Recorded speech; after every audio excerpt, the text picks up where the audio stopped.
क्या हुआ बताइए, हमें बताइए क्या दिक्कत हमसे बताइए। सर आप जो पढ़ाते हैं बढ़िया पढ़ाते हैं, इसमें कोई वो नहीं, लेकिन सर हमारा ऐसा मानना है कि यूपीएससी की डिमांड होती है कि बच्चों में एक समझ पैदा करना, मुद्दों को सोचना। तो सर आप लिखवाते अच्छे हैं, लेकिन मेरा ये मानना है कि समझाओ अच्छे से और डिफरेंस को मुद्दे करो। एक टॉपिक चर्चा करिए आप, जैसे आपने कोई भी मुद्दा उठा लिया, इस पर हम लोग पढ़ेंगे जिलाधिकारी के कार्य, उसको आप चर्चा करेंगे, बच्चों से कितनी चर्चा होती है, कोई किस से होता है सर क्लास के टेंशन में वो पढ़वा देंगे, मतलब हमें एडजस्ट कर लेंगे, मतलब इतना है कि टॉपिक एकदम क्लियर कर दिया। टॉपिक मतलब क्लियर नहीं होता है, हाँ जैसे कुछ चीजें आ जाती है, कभी अब जैसे बीच में छूट ही आता है, जैसे बताइए वही विधानमंडल ही छूट गया बीच में, जैसे विधानमंडल ही छूट गया बीच में, क्या कहते हैं ये विधानमंडल। एक्चुअली मैं कल यही बात बताया था आपसे कि विधानमंडल छूटा नहीं है, विधानमंडल आपको पढ़ाया जाएगा, ठीक है।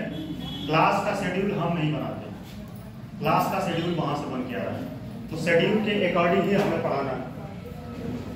तो इस वजह से आपका ऐसा नहीं है कि विधानमंडल आपको छूट गया, विधानमंडल हम नहीं पढ़ाएंगे, विधानमंडल विधान परिषद सब पढ़ाएंगे। और कोई दिक्कत हो टॉपिक तो हमें लगता है कि मैं बहुत डेप्थ में समझाता हूँ, अब इससे ज्यादा लिखवाते हैं। अच्छा ये बात सच है, लेकिन बोर्ड पे खड़े होकर पूरे टॉपिक को डिफाइन करना, बोर्ड के माध्यम से बच्चों को समझाना, बच्चों को उस पर राय लेना, बच्चों से डिस्कस करना, वो चीजें जब बोर्ड पे मैं लिखता हूँ, ठीक है, बोर्ड पे लिखता हूँ तो उसके बाद आप लोगों से डिस्कस करता हूँ ना, टॉपिक तो मैं पूछता ही आप लोग से, जब आप लोग नहीं बता पाते हैं तो मैं चीजें बताता हूँ। सर आप क्वेश्चन के फॉर्म में डिस्कस करते हैं, जैसे क्वेश्चन आपने क्वेश्चन ही तो एग्जाम में आपको क्या आएगा, एग्जाम में क्वेश्चन लिखने के लिए आएगा, क्या आएगा आप बताएं। पहले सर निकला हमारा प्री निकल रहा है, नहीं तो हम प्री नहीं पढ़ा रहे, एक बात सुन लीजिए, मैं प्री नहीं पढ़ा रहा हूँ, ये आपको क्लियर होना चाहिए। अगर किसी को प्री पढ़ना हो तो मैं प्री नहीं पढ़ा रहा हूँ, प्री सब तो मैं बोल रहा हूँ, मैं मेंस पढ़ा रहा हूँ और मेंस का 5वां 6वां पेपर पढ़ा रहा हूँ। और एक बात और सुन लीजिए, जो टॉपिक मैं पढ़ाया हूँ जाके आप प्रीवियस ईयर पेपर देख लीजिएगा, अगर वहां से क्वेश्चन ना बन जाए, ठीक है। हाँ तो बस उतने से ही मतलब है, ठीक है, उतने से ही हमें मतलब है। हमें मेंस में आपके क्वेश्चन को टैकल करवाना है, हम प्रीलिम्स नहीं पढ़ा रहे हैं। प्रीलिम्स के लिए आप बात करिए, प्रीलिम्स के लिए हिस्ट्री वाले सर से डेप्थ में बात करिए, पॉलिटी वाले सर से बात करिए, ज्योग्राफी वाले से बात करिए, हमारा जितना सिलेबस है मैं उतना ही पढ़ाऊंगा। समझ में आपको नहीं आ रहा होगा और किसको नहीं, आपको नहीं आ रहा, आप किसको नहीं समझ में आ रहा, खड़े होकर बताएं, आपको नहीं आ रहा हो, किसको नहीं आ रहा, आता है कहने का आपको नहीं आ रहा ना, और किसको नहीं आ रहा, और कोई बताए। मुझे किसी से मतलब नहीं है, तो आप एक अकेले व्यक्ति हैं, ठीक है। टॉपिक आपको नहीं समझ में आता है, मैं बताता हूँ। नहीं मैं ये पूछ रहा हूँ, आप उनको आप न बताइए, मैं बता रहा हूँ, मैं क्लास में हूँ, ठीक है। आप ज्यादा ज्ञानी मत बनिए, ज्ञान आपके पास है, आप एग्जाम क्रैक करिए, आप एग्जाम क्रैक करिए, ठीक है, आप एग्जाम क्रैक करिए, ज्ञान यहाँ मत दिखाइए, ज्ञान जहाँ दिखाना है वहाँ दिखाइएगा। बताइए क्लास में किसको नहीं समझ में आता हो। सही है, बाकी सब बस आप थोड़ा नोट्स हम करवा देंगे, क्योंकि समझ आता है भाई साहब नोट्स ना लिखवा, मतलब हाँ थोड़ा ठीक है हम समझा देंगे। एक मिनट मैं आपसे पूछना चाह रहा हूँ, समझाता हूँ उसके एक दिन तो बात बता नहीं पाते आप, नहीं एक दिन बात आप नहीं, कोई नहीं बता पाता, जो मैं बताता हूँ उसके एक दिन बाद तो आप लोगों को ख्याल नहीं रहता, जो पढ़े हैं वो नहीं बता पाते हैं, जो पढ़े हैं, जो आप पॉलिटी जाके डेप्थ में पढ़े हैं उसको आप नहीं बता पाते हैं। सर ऐसा नहीं है, बताते तो हैं। नहीं ठीक है आप बताती, मैं ऐसा नहीं कर रहा हूँ कि नहीं बताता, बहुत सारे चीज नहीं बता पाते। सर हर चीज मतलब एकदम से नहीं होगा, और रही बात यहाँ प्रीलिम्स हम नहीं पढ़ा रहे, ये बात जान लीजिए, ये प्रीलिम्स का टॉपिक नहीं है, मैं पहले दिन ही ये बात क्लियर कर दिया था, ये जीएस का 5वां 6वां पेपर है, मेंस का। समझ आपको क्या नहीं हो रहा, वही तो मैं पूछ रहा हूँ, क्या नहीं समझ हो रहा आपको, हमको बताएं ना, उस चीज को मैं क्लियर करूंगा, वो मेरी जिम्मेदारी है। आपका समझ विकसित ना हो तो मेरी जिम्मेदारी, वो मेरा फॉल्ट रहेगा अगर हम आपको ना समझ विकसित करा पाए, ये मेरा फॉल्ट होगा। तो आप जिस टॉपिक पे आपको समझ ना हो उस टॉपिक पे हमसे अकेले मिलिए, क्लास में और किसी को नहीं दिक्कत है। अगर आपको पर्सनली दिक्कत है तो आप हमसे आके अकेले बात करिए, मैं आपको सारा टॉपिक आपका जो भी डाउट है मैं क्लियर करूंगा। हाँ दिक्कत ये है, जैसे अभी उन्होंने कहा कि नोट्स के लिए आपको 20 या 25 दिन मिलते हैं पेपर के लिए, 20 या 25 दिन मिलते हैं पेपर के लिए। 20 दिनों में सब्जेक्ट पूरा हो सकता है? नहीं हो सकता। 20-25 दिन कौन बोल दिया? 20-25 दिन कौन बोल दिया आपको? सर इन्वायरमेंटल 20 दिन में कराया गया। नहीं तो हमारा 20 दिन का टॉपिक है। हमारा बस कहने का मतलब ये है हमारा 20 दिन का टॉपिक आप जिसे 1.5 घंटे में आधा घंटा समझाते ना, वो 1 घंटा लिखवाने में चला जाता है। सर 1 घंटे में हम जो टॉपिक जो मेरा रहता है, सुनिए एक मिनट बात समझ लीजिए, जो टॉपिक रहता है मैं समझा ही देता हूँ फिर उसको लिखवाता हूँ, समझाने के बाद ही मैं लिखवाता हूँ। ऐसा लिखना ज्यादा हो जाता है, आप मतलब लिखने के बदले मतलब आप लोग लिखना नहीं चाह रहे? नहीं, कौन नहीं लिखना चाह रहा बता दो, हम नहीं लिखवाएंगे। वो आप लोगों की जिम्मेदारी है। कथा बांच के चला जाऊंगा, कथा बांच के चला जाऊंगा, समझ हो या ना हो मेरी जिम्मेदारी नहीं। बताइए कल से या आज से, इवन आज से पूरे 1.5 घंटे में खड़ा होकर समझाऊंगा। मतलब सर नोट्स नहीं लिखना करूंगा। उसको पीडीएफ मतलब ग्रुप में डाल दीजिए, बाकी समझा दिए तो हमारे हमारे अब पीडीएफ नहीं बनवाए हैं, पीडीएफ हमारा नहीं बना। क्वालिटी वाले सर डाल देते हैं ना पीडीएफ। अब क्वालिटी वाले सर ज्ञानी हम नहीं कह रहे हैं ना, हर आदमी का अपना अपना चीज होता है, हम नहीं बनाए पीडीएफ। आप लोग मेन समस्या, सबसे बड़ी समस्या मैं समझ रहा हूँ, लिखना नहीं चाह रहे। समस्या मेन हमें ये समझ में आ रहा है कि आप लोग लिखने से भागते हैं। सर लिखना चाहते हैं तो पूरा मिले, तो उतनी देर में उतना टाइम भी तो मिले लिखने के लिए। मतलब जो बात तो ये भी हमारे दोस्त भी तो नहीं बोल पाते, हम भूल जाते हैं, लिखते बैठे रहते हैं, आधा छूटता है आधा लिखता है, कुछ खराब पेज बोल देते हैं, कुछ हम नहीं लिख पाते हैं, वो भी हो जाता है। तो हम कॉन्टेक्ट इकट्ठा नहीं हो पाता ना सर, कभी बोल रहे ना तो नोट्स में रह जाते हैं, ना तो लिखने में, ना तो मैं लिखने में, दोनों सेम हो जाते हैं। तभी मैंने तो यही बोल रहा हूँ, पॉइंट टू पॉइंट आप लिखवा दिया तो बाकी कोई दिक्कत नहीं, आप समझा के बहुत अच्छा समझते हैं। जैसे अब जैसे ये भाई साहब कह रहे हैं कि हम समझा नहीं पाते, नहीं सर समझा दो। नहीं तो मतलब सब्जेक्ट ठीक ही कह रहे हैं। ऐसा सब्जेक्ट भी हो जाए, सोशियोलॉजी मेरे समझ में नहीं आती, आधे बच्चों के नहीं, आप मतलब क्लास में आपके अलावा तो मुझे लगता है 20-25 लोग होंगे, आपके पास ज्ञान ज्यादा है, मैं मानता हूँ, हमसे ज्यादा ज्ञान है आपके पास, इस बात को मैं एक्सेप्ट करता हूँ। हमसे ज्यादा ज्ञान है तभी तो आपको नहीं समझ आता। जब उनको समझ में आता है नहीं, ये बात मैं इरिटेट नहीं हो रहा, मैं इरिटेट नहीं हो रहा, ये नहीं सोचिएगा हमसे ज्यादा आपको ज्ञान है तभी आपको समझ नहीं आ रहा। एक्चुअली क्या होता है, सुनिए मैं बताऊं, फिलॉसफी का एक कॉन्सेप्ट है। जब कोई व्यक्ति होता है नहीं, जब कोई व्यक्ति जब अपने से ज्यादा विद्वान होता है तो अपने से कम विद्वान को नहीं समझ में आता है, तो हमें लगता है कि आपको एग्जाम क्रैक कर देना चाहिए जल्द से जल्द। ठीक है, चलिए ठीक है, टाइम वेस्ट करने कोई मतलब नहीं। अदरवाइज और किसी को कोई दिक्कत हो तो बोल सकता है, ठीक है। आप लोगों का जो भी सजेशन है, सुझाव है, सम्मान है उसका, ठीक। और रही बात नोट्स का, अगर आप नोट्स नहीं बनाना चाह रहे हैं तो मैं नोट्स नहीं लिख पाऊंगा, फिर वो आपकी जिम्मेदारी है, हमारी जिम्मेदारी नहीं। आप एग्जाम में लिख पाएंगे कि नहीं लिख पाएंगे, एक बात जान लीजिए, अभी आपको समझ में नहीं आ रहा, ये नोट्स जितने मेहनत के साथ आप लोगों के साथ पास जा रहा है, जब आप किताब पढ़ेंगे ना, एक पॉइंट निकाल के दिखा दीजिएगा तो बताइए, एक पॉइंट मैं बता रहा हूँ, एक पॉइंट अगर आप लोग किसी टॉपिक का जो क्वेश्चन दिया है प्रीवियस ईयर, उस क्वेश्चन को उठाइएगा और किताब से लिखने का प्रयास करिएगा, और हमें मत किसी और को चेक कराइएगा, फिर देखिएगा। क्योंकि एक्चुअली क्या है ना, लोग जब किसी चीज को इजीली मिल जाता है तो उसकी वैल्यू नहीं समझते। समस्या यही है, दिल्ली जाके सब लोग नोट्स खरीद कर आते हैं, मैं खुद भी लाया था, मेंस का कुछ टॉपिक जो मुझे नहीं मिला था मैं खुद जाके दिल्ली से लेके आया, अच्छे नोट्स क्यों लाया। अगर वो मार्केट में इजीली मिल जाता तो हम क्यों जाते। फिलहाल आप लोग जैसा चाहोगे, देखो क्लास मुझे खत्म करना है, पढ़ाना है, और रही बात अगर नहीं किसी को समझ में आता है तो ये मैं अपनी कमी मांगूंगा, ये आपकी कमी नहीं है। अगर आपको कोई बात नहीं समझ में आ रहा है तो उसमें मेरी कमी है कि हम आपको समझा नहीं पा रहे हैं। मैं पूरा प्रयास करूंगा कि आपको सारी चीजें क्लियर कर दूं। जितनी भी टॉपिक है, जितना पढ़े हैं आप लोग बताइए, कहाँ से कौन से टॉपिक में दिक्कत है बताएं आप। अब आप लोग बोलेंगे या अभी तक जितना क्लास लिए सब नील बटे सन्नाटा, अगर ऐसा हो तो मैं छोड़ दूँ आज से। नहीं ऐसा हो, देखिए एक बात बताएं, मुझे अगर ऐसा आप लोगों को डाउट हो तो मैं आज ही से क्लास लीव कर दूंगा, आज ही से आप किसी और टीचर को देख लीजिए, अगर हमारी बात समझ में नहीं आती तो, ठीक है। बाकी हम उन टीचरों में से नहीं है कि दौड़ते रहेंगे, हमारा भी फ्यूचर है, मैं कई बार मेंस लिख चुका हूँ, ठीक है।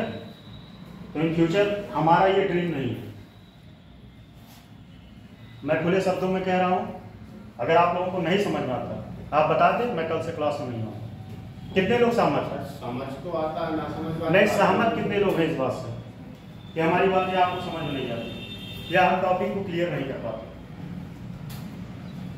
समझ में सब कुछ आता है, बस लिख नहीं पाते हैं। बस समस्या यही बात है, मूल समस्या यही। ये हमारा समस्या नहीं है, ये आप अपने कमियों से भाग रहे हैं। देखिए मैं बताऊं, सुनिए एक मिनट, सुनिए इस बात को, सुनिए। हाँ तो उस चीज को बताइए, मैं 2-3 बार रिपीट करता हूँ, 2-3 बार रिपीट करता हूँ। कमी आपकी है, थोप मेरे ऊपर है। कमी आपकी है, आप लिख नहीं पा रहे हैं, कमी आपकी है, थोप मेरे ऊपर रहे कि समझा नहीं पाते हैं, आप टॉपिक को क्लियर नहीं कर रहे हैं। भाई साहब मैं चार्ट बनाता हूँ, आप प्रीवियस में जितना स्लाइड होगा सब देख लीजिए। मैं चार्ट बना के पहले बताता हूँ, नहीं चार्ट बना के आप लोग बताएं, बताते नहीं है? सारा चार्ट बना के मैं उसके बारे में बताता हूँ, उसके बाद लिखवाता हूँ। अब आप लिख नहीं पाते, वो आपकी समस्या है, वो आपकी समस्या है, मेरी समस्या नहीं है। और नहीं लिखेंगे तो बताया कुछ नहीं होने वाला, ये बात क्लियर कट में मैं बोल रहा हूँ, एग्जाम नहीं निकलने वाला है। ज्ञान, एक बात सुनिए, ज्ञान जो है ना, ज्ञान जरूरी है, लेकिन ज्ञान का हर जगह का एक अपना इंपॉर्टेंस होता है, कहाँ किस जगह दिखाना है। आपके पिताजी बहुत पढ़े लिखे नहीं, आप जाकर उनको पॉलिटी का कॉन्सेप्ट बताएंगे, क्या मतलब निकलेगा? कोई मतलब नहीं। तो हर चीज का अपना जगह होता है। जब मैं जिस टॉपिक पे डिस्कस करूं उस पर आप अपना ज्ञान दिखाइए। चलिए तो बताइए आप लोग कैसे क्या चाह रहे हैं, कैसे क्या चाह रहे हैं आप? और एक बात मैं और फिर से बता दे रहा हूँ, आज के बाद कोई ये बात नहीं बोलेगा, नहीं समझ में आता तो बता दीजिए, अभी मैं क्लास छोड़ के चला जाऊंगा। अभी इसी वक्त नहीं समझ में आता मैं नहीं पढ़ाऊंगा, आप किसी और टीचर को देख लीजिए। और इतना तो मुझे भरोसा है कि अगर हमसे नहीं समझ में आया तो कोई समझा नहीं पाएगा। ये पॉलिटी मैथ पढ़े हो तो मैथ में पता होगा, एक होता है कैलकुलस, कैलकुलस को बोलते हैं सार। वैसे जीएस में सबसे आसान पोर्शन होता है पॉलिटी, और जिसको मैं कह रहा हूँ जिसको पॉलिटी नहीं समझ में आया वो सबसे बड़ा गधा है, उसको तैयारी करने का कोई हक नहीं। जिसको अगर पॉलिटी ना समझ में आए उसको तैयारी करने का कोई हक नहीं। अगर समझना है तो इकोनॉमिक्स समझ के दिखा हुआ, ज्योग्राफी, फिजिकल ज्योग्राफी समझ के दिखा हुआ, उसमें प्लेट टेक्टोनिक थ्योरी कैसे क्या होता है वो समझ होता है। पॉलिटी में राष्ट्रपति और प्रधानमंत्री और मुख्यमंत्री को नहीं आता, आर्टिकल रखवा रहे हैं। पॉलिटी का वेटेज कितना होता है? चलिए क्लास ज्यादा उसी में हो जा रहा है, बताएं आप। सर मुझे तो कोई दिक्कत नहीं है, मतलब बाकी बच्चों का पता नहीं, मैंने आपकी क्लास देखी, मेंस के पॉइंट ऑफ व्यू से काफी सही है, मुझे समझ में मेंस के नहीं, मैं प्रीवियस ईयर क्वेश्चन लिखवाता हूँ, प्रीवियस ईयर क्वेश्चन लिखवाते हैं। और ऐसा नहीं कि मैं अपने मन से बना के देता हूँ, आप जाके उठा के देखिए, आप जाके उठा के देखिए सचिव की भूमिका है नहीं, प्रीवियस ईयर पेपर देखेंगे नहीं, कुछ पता नहीं रहेगा, क्लास में बोल देंगे हम प्रीलिम्स नहीं पढ़ा रहे हैं कि बैठ के यहाँ प्रीलिम्स पढ़ा रहे हैं, वो मैं पहले दिन ही क्लियर कर देता। और एक बात और, यूपीएससी में नहीं पढ़ा रहे कि अगर आप यूपीएससी की समझ विकसित कर रहे हैं तो आप यूपीएससी का समझ जो है हिस्ट्री, ज्योग्राफी, पॉलिटी डेप्थ जाके पढ़िए, समझिए। ये यूपी का 5वां-6वां पेपर है, इतना मेरी गारंटी है कि इस 5वें-6वें पेपर में मेरे बताए हुए चीज से बाहर नहीं जाएगा। सर हमें लिखने में कोई प्रॉब्लम नहीं, हाँ। आप लिखाइए, हमें तो कोई प्रॉब्लम है नहीं, हाँ। सर पीडीएफ कोई नहीं पढ़ता, हम तो पढ़ते नहीं, हमारे बारे में पढ़े रहते हैं। नहीं आप तो बताएं, पीडीएफ कितना पढ़ा होगा, मोबाइल में कौन पढ़ता है? हकीकत है सर, हम नहीं पढ़ते। पीडीएफ कितना पढ़ते हैं लोग? सर नहीं पढ़ते। ऐसा नहीं कि मैं इरिटेट हो रहा हूँ, मुझे इस बात का थोड़ा सा दुख है कि इतना समझाने के बाद भी आप लोग ये ब्लेम कर रहे हैं। दुख इस बात का हो रहा है, ऐसे हवाई मुंडी निकले होते तो फिर समझ में आता है।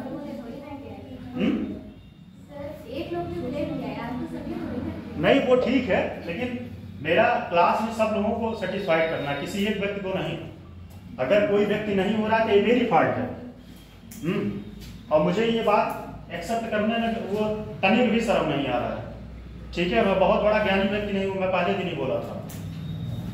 आप लोगों में से हाँ थोड़ा सा चीजें समझे। मैं यहाँ अपना आपके ज्ञान नहीं झाड़ता कि बहुत दुनिया के सबसे बड़े टीचर हम ही हैं, ऐसा कुछ नहीं है। हो सकता है हमसे ज्यादा आपको आता हो, जैसे कृष्णपाल जी हमसे ज्यादा जानते हैं, तभी तो इनको नहीं समझ में आता हमारी बात। सर आपने पूरा क्वेश्चन हमारा समझाया कि नहीं क्या? नहीं समझे आपका सब है, यहाँ हम खड़े हैं ना, आपसे ज्यादा उम्र भले ना हो सकता है आप ही की उम्र के हो, आप ही की उम्र के होंगे, लेकिन आपसे ज्यादा किताबें पढ़े हैं, आपसे ज्यादा चीजें समझ हैं। ये बात बताइए, आप सुनते ही पहले एक में आपने चलिए ठीक है, छोड़िए। आप यूपीएस वालों को पढ़ा रहे हैं, पीसीएस वालों को, आपको क्या हमें से मतलब नहीं, हमें अपनी पीसीएस की डिमांड से मतलब है। पीसीएस की डिमांड मतलब क्वेश्चन आपका नहीं हो रहा, एक क्वेश्चन तो लिख के नहीं लाया, डिमांड की बात कर रहे हैं, एक क्वेश्चन तो लिख के नहीं लाया अभी तक, और सारे लोग लिख के लाए। ये सर ये गलती है हमारी, और सारे लोग लिख के आए। इस गलती सॉरी बोल रहे हैं इसकी।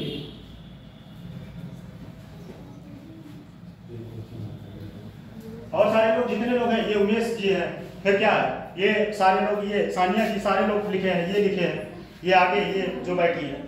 सर टेस्ट करवा लीजिएगा, बोले टेस्ट ठीक है करवा लें, ऐसा नहीं हो जाएगा, ऐसा नहीं हो जाएगा। फिलहाल मुझे किसी की, देखिए मुझे किसी की एक बात सुनिए, मुझे किसी के ज्ञान का यहाँ परीक्षण नहीं करना, ज्ञान का परीक्षण आपके एग्जाम में होगा। हमें यहाँ, मेरा कोई मोटिव नहीं है, कोई कितना ज्ञानी है, आप एग्जाम क्रैक करिए, यहाँ ज्ञान दिखाने कोई मतलब नहीं है, बस टॉपिक क्लियर है। नहीं लिखने का मन होगा तो आप लोग जाना। चलिए कल क्या क्या बताए तो बताइए कल। चलिए आप बताइए कल क्या क्या बताए। कल सचिवालय की जिलाधिकारी भूमिका हो रही थी, और क्या बताए? सर मैं यही क्लास में चला गया था, पूरे क्लास में थे, लास्ट में चला गया पूरे क्लास में थे, 10 मिनट आप गए थे, 15 मिनट चला था, उसके बाद क्लास चला था 15 मिनट आप लोग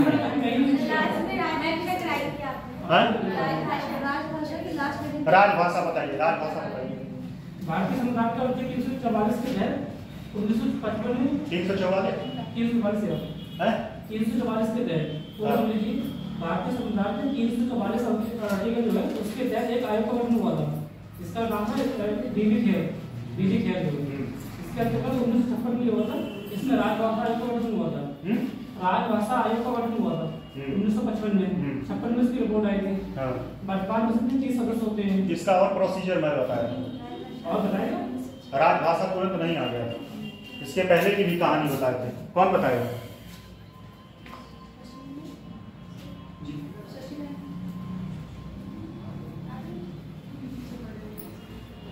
इसके पहले की भी कहानी बताई थी, राजभाषा और राष्ट्रभाषा के बीच डिबेट के बारे में। साउथ इंडिया नॉर्थ इंडिया हाँ, तो कौन पहले मांग किया था?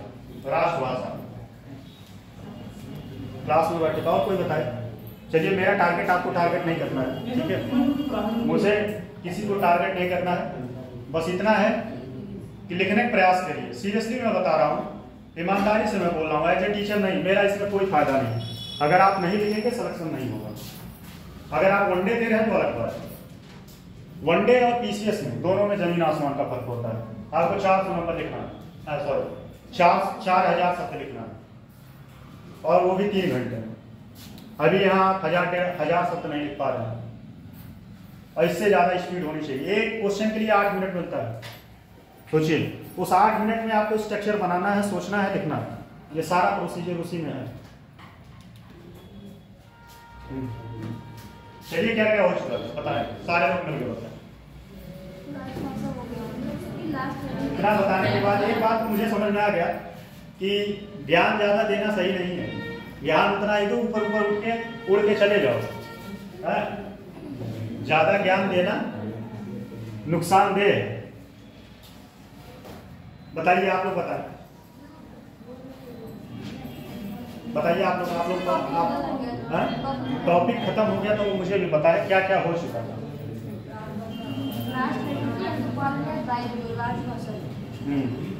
और राजभाषा हो गया था, ठीक, सचिवालय की भूमिका हो गया, सचिव की भूमिका। संभाग अधिकारी के बारे में क्वेश्चन दिया था, कोई लिख के आया? कोई नहीं लिख के आया। संभाग अधिकारी के बारे में क्वेश्चन लिख के दिए थे, कोई लिख के लाया? नहीं लिख के लाया। आपने लिखा? चलिए ठीक है, दीजिए। चलिए क्वेश्चन लिखिए, मैं इसीलिए क्वेश्चन लिखवा देता हूं, जो लिखवा रहा हूं उससे है रिलेवेंट कि नहीं।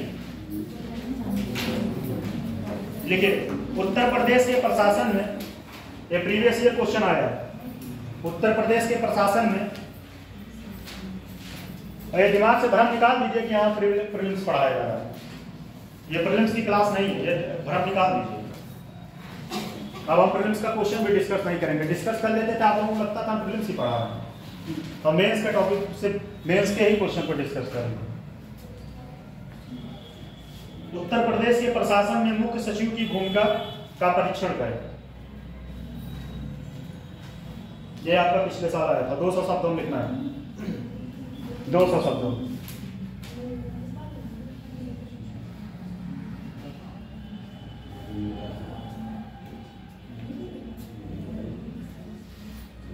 लिखिए क्वेश्चन, आप लिख लीजिए। अच्छा, अगला क्वेश्चन लिखिए। शासन के अर्थ को समझा, शासन के अर्थ को समझाते हुए, शासन के अंग को समझाते हुए, अंग अंग अंग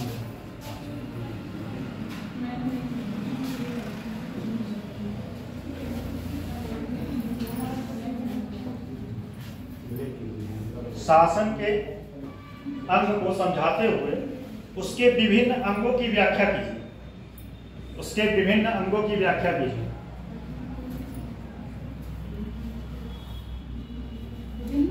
विभिन्न अंगों की व्याख्या कीजिए।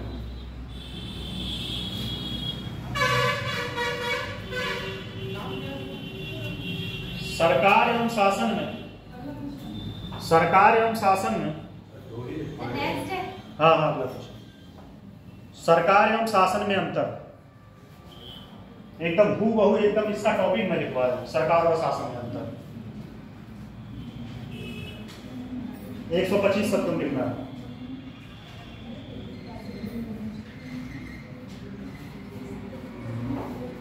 देखिए, उत्तर प्रदेश राज्य प्रशासन एवं, उत्तर प्रदेश राज्य प्रशासन एवं, मैं इसीलिए जो क्वेश्चन लिखवा देता हूं कि कम से कम जो लिखवा रहे हैं वो वैलिड तो है ना, कि ऐसा तो नहीं कथा सुना रहे हैं। लिखने का प्रयास करिए, ठीक है? नहीं लिखेंगे समस्या आप ही का है। और ऐसा बेहतर कंटेंट मिलेगा नहीं। हमें क्या है, हम तो आएंगे बाँच के चले जाएंगे। और 2-3 महीने मेहमान, उसके बाद आपके पास रहेगा आपका नोट्स। ना हम रहेंगे ना कुछ रहेगा, नोट्स रहेगा, जीवन भर रहेगा जब तक सिलेक्शन नहीं हो जाएगा। हम सोशोलॉजी पढ़ते थे, हम लोगों के सर आते थे, वो भी विशेष अधिकारी थे, सारा टाइम लिखवाते थे, समझाते थे। और उनके कितना तेज, अगर मैं बोलना शुरू कर दूं आप एक शब्द नहीं लिख पाएंगे, इतना तेज बोलते थे। हाँ, तो आज नहीं प्रैक्टिस कर रहे हो, वहां जाके आप प्रैक्टिस करोगे। एग्जाम हॉल नहीं, एग्जाम हॉल में आप जाके प्रैक्टिस करोगे। यही से प्रैक्टिस होता है, प्रैक्टिस यहीं से होता है। तो मेरे कहने का मतलब वही तो सर, लिखते तो है पर थोड़ा बहुत गलत भी हो जाता है। जब छूट जाता है उस चीज को आप पूछ लिया करिए। ऐसा तो है नहीं कि मैं रिपीट नहीं करता। देखिए, उत्तर प्रदेश राज्य प्रशासन एवं, उत्तर प्रदेश राज्य प्रशासन एवं शासन सचिवालय के, शासन सचिवालय के विभिन्न आयामों, विभिन्न आयामों को स्पष्ट कीजिए। विभिन्न आयामों को स्पष्ट कीजिए।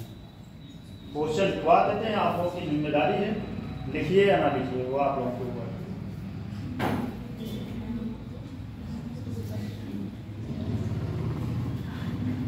चलिए, अब आता है निधि। निधियां कौन कौन सी होती हैं?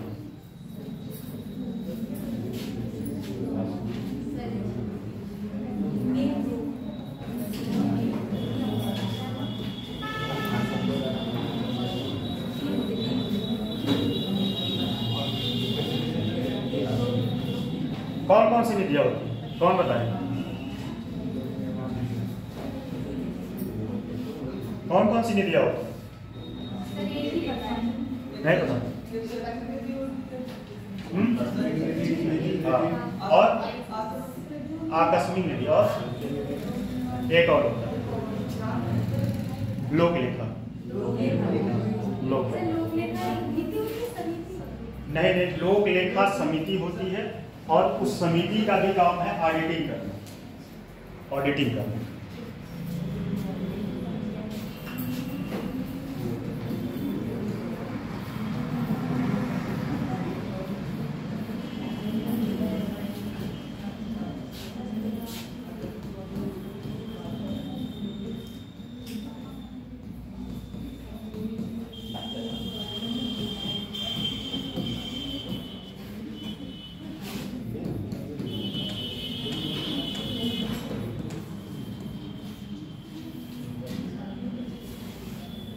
चलिए एक एक पॉइंट डिस्कस करते हैं। पहले आप लोगों से पूछते हैं, पहले बताइए संचित निधि क्या होता है? संचित निधि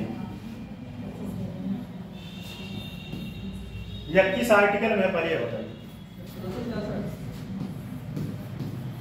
किस अनुच्छेद में? कौन बताएगा? आप बताएंगे किस अनुच्छेद में? अच्छा सही है एकदम। 166। अरे इतना सीरियस मत रहिए, सीरियस रहेंगे क्लास का मजा नहीं ले पाएंगे, चीजें घुस नहीं पाएगा दिमाग में, ठीक है। और राज्य का संचित निधि किसमें होता है बताइए? सही बताइए आप, क्लॉज 1 से 3 तक।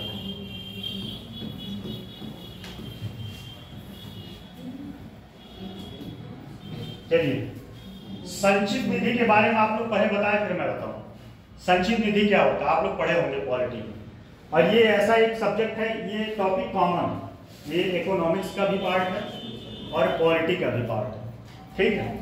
बताइए संचित निधि क्या होता है? अब बताइए, यही है आप संचित निधि क्या होता है? अच्छा राज्य की संचित निधि पूछ रहे हैं, ध्यान दीजिएगा, केंद्र की नहीं, क्योंकि हमारा केंद्र से मतलब नहीं है, और राज्य की संचित निधि। हाँ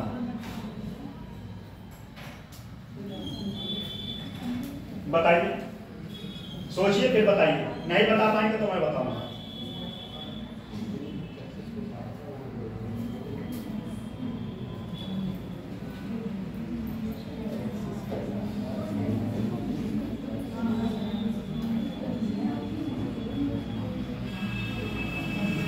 नहीं समझ? चलिए पहली बात तो इसको पार्ट में डिवाइड किया जाता है।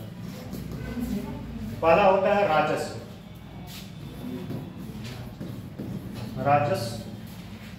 दूसरा पूंजी, तीसरा ऋण,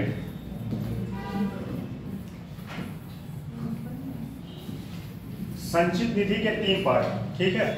एक बात हम ध्यान दीजिए, संचित निधि से पैसा निकालने के लिए क्या विधानमंडल का परमिशन जरूरी है कि नहीं? विधान मंडल, यह पैसा यहां से कैसे निकाला जाता है? संचित निधि से। अब या तो हम ऐसे बांस पे चले जाएं, अब आप लोगों से पूछ लेते हैं, तो ये भी समस्या होगा, ऐसा तो है नहीं, पढ़े नहीं। संचित निधि का पैसा निकालने के लिए इसका प्रोसीजर क्या है? पहली बात आप समझिए, हो गया आप लोगों। पहली बात तो इसमें राज्यपाल के पूर्व अनुमति, किसका? राज्यपाल के पूर्व अनुमति से इससे पैसा निकाला जा सकता है। संचित निधि से पैसा निकाला जा सकता है, लेकिन बताइए इस पे विधानमंडल का परमिशन होना जरूरी है कि नहीं? इस पे वोटिंग होता है कि नहीं? है? विधान परिषद में विधानसभा से पास नहीं, आप समझिए, इस निधि से पैसा निकालने के बाद, ठीक, इस निधि से पैसा निकालने के बाद एक बात समझिए, दिमाग थोड़ा सा और दिमाग क्लास में ही पहले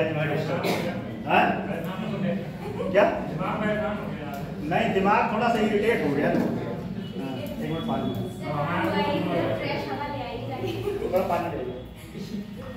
नहीं, एक्चुअली क्या है ना, जब क्लास में पूरा मूड बन के आए तो फिर क्लास में कुछ ऐसी बातें आ जाए तो लगता है दिमाग डिस्टर्ब हो जाता है।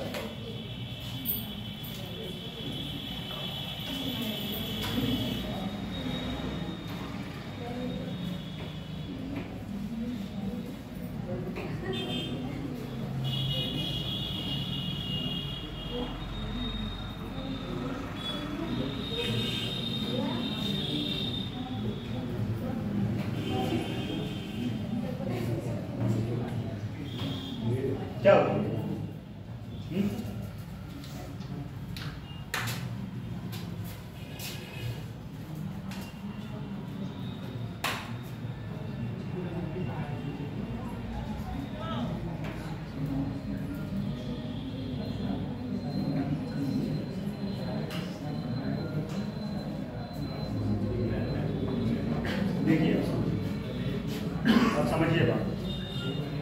संचित निधि आकस्मिक निधि दोनों में अंतर समझिए। यहाँ पैसा निकालने के लिए सबसे पहले आपको विधानमंडल का परमिशन होना अनिवार्य है। बात समझिए, विधानमंडल का परमिशन होना अनिवार्य है। अब यहाँ से पैसा ऐसे आप तत्काल निकाल नहीं पाएंगे। मान लीजिए फॉर एग्जाम्पल कोई आपदा आ गया, अब आपदा आ गया और पैसे की जरूरत है, तो पैसे की जरूरत है, अब तत्काल पैसा कहाँ से निकालेंगे? जो आकस्मिक निधि होता है। ठीक, दिमाग थोड़ा सा इधर उधर में हो गया। तो पैसा अगर तत्काल जरूरत है तो आप कहाँ से निकालेंगे? आकस्मिक निधि से।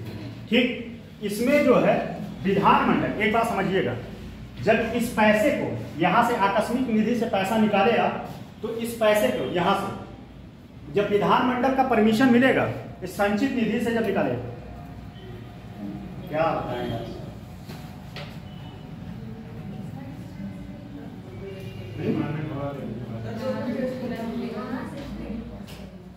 एक पैर लगाया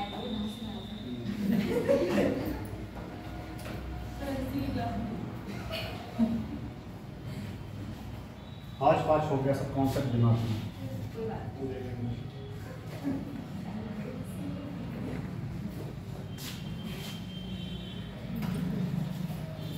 कॉन्सेप्ट जो है सब हाथ पाँच हो गया।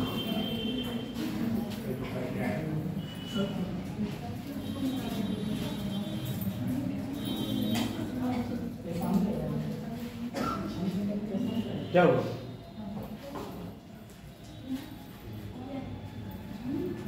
चलिए थोड़ा नीचे अभी बता दो।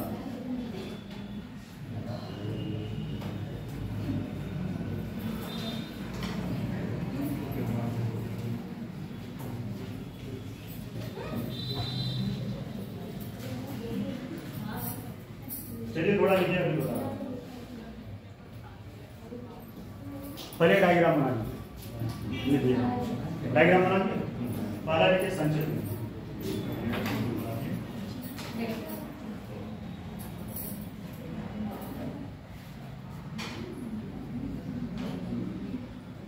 देखिए संविधान के अनुच्छेद 266, संविधान के अनुच्छेद 266, ये केंद्र की बात कर रहा हूं। संविधान के अनुच्छेद 266, जो भी आप लोगों को डाउट रहा करें आप लोग क्लास के बाद किया करिए, ठीक है? दिमाग में जो भी कॉन्सेप्ट होता है सब इधर का उधर हो जाता है। संविधान के अनुच्छेद 266 ब्रैकेट में संविधान का अनुच्छेद 266(1) से तथा 266(3) के अनुसार राज्य सरकार द्वारा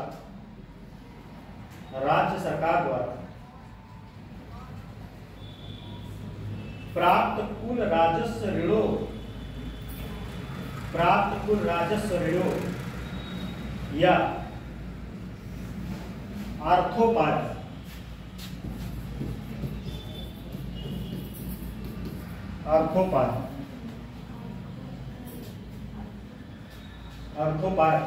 अग्रिमों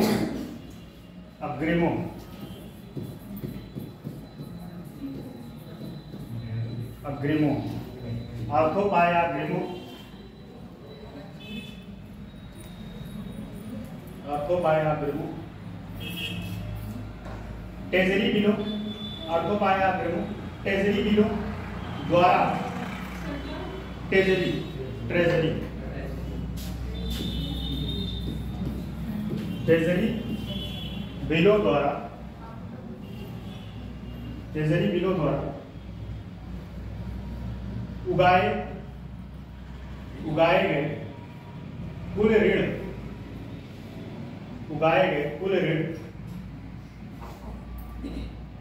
तथा ऋणों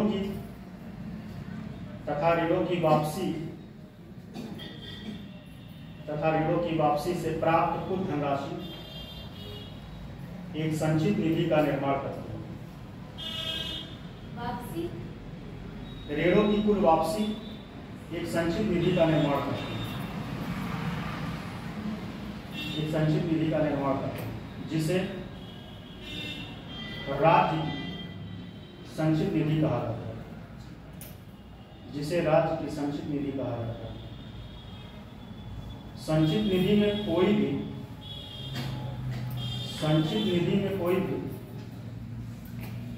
धनराशि विधि के अनुसार, संचित निधि में कोई भी धनराशि विधि के अनुसार एवं संविधान में उपबंधित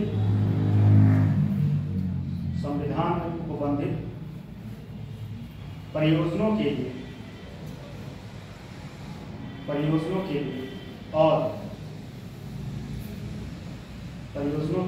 और नियम से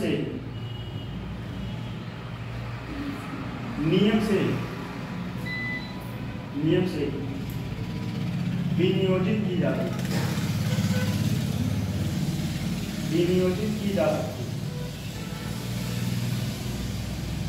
इसके अलावा किसी और तरीके से नहीं,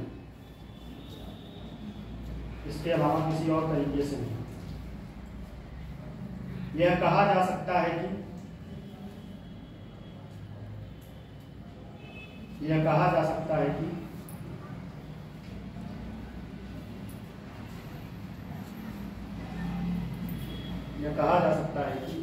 संचित निधि से कोई भी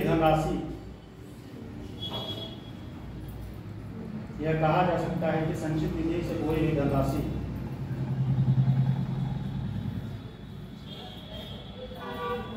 विधानमंडल की अनुमति के बिना, देखिए हौच पौच नहीं हो रहा था, समझा पाई रहे थे, मुझे कंफ्यूजन हो रहा था बस। विधानमंडल की अनुमति के बिना खर्च नहीं किया जा सकता। मैं खुद से थोड़ा सा कंफ्यूज होने लगा था, खर्च नहीं किया जा सकता। अब बात समझिए,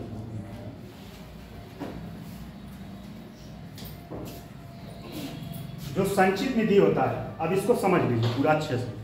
पहली बात तो संचित निधि से किसको किसको पैसा दिया जाता है। संचित निधि एक कोष होता है, ठीक, एक कोष होता है और उसमें 3 पार्ट और होते हैं। एक होता है राजस्व, एक होता है पूंजीगत, एक होता है ऋण। राजस्व के बारे में समझिए। राजस्व जो होता है वह पैसे की उगाही की जाती है। जैसे फॉर एग्जांपल पैसे की उगाही कैसे की जा सकती है? टैक्स लगा के, ठीक है, क्या लगा के? टैक्स लगा के, या कोई, अच्छा एक बात और ध्यान दीजिए, टैक्स लगा के पैसा यहाँ उगाही की जाती है, या किसी सरकार को किसी ब्याज से जो पैसा मिलता है वह भी इसमें राजस्व में आता है। सरकार को जो भी पैसा कहीं इन्वेस्ट किया होता है उस ब्याज से जो पैसा मिलता है वो भी राजस्व पूंजी में जाता है। राजस्व पूंजी वाला कॉन्सेप्ट समझ में आएगा। राजस्व पूंजी में पहली बात तो टैक्स से पैसा आता है, जुर्माने से पैसा आता है, ठीक, और उसके बाद जो ब्याज से पैसा आता है, ट्रेजरी बिल के बारे में जानते नहीं? ट्रेजरी बिल का कितना टर्म्स आता है, कौन बता सकता है? सरकार जो है मार्केट से पैसा उठाता है। ट्रेजरी बिल एक होता है 91 दिन, ट्रेजरी बिल 3 तरीके से आता है, 91 दिन का, एक 182 दिन का और एक 360 दिन का। सरकार क्या करता है, जब सरकार, मतलब राज्य सरकार की बात कर रहे हैं, जब सरकार के पास पैसा नहीं होता है तो क्या करता है, इन बांडों को निकालता है और मार्केट में बेचता है। किसको? बांड को निकालता है और मार्केट में बेचता है।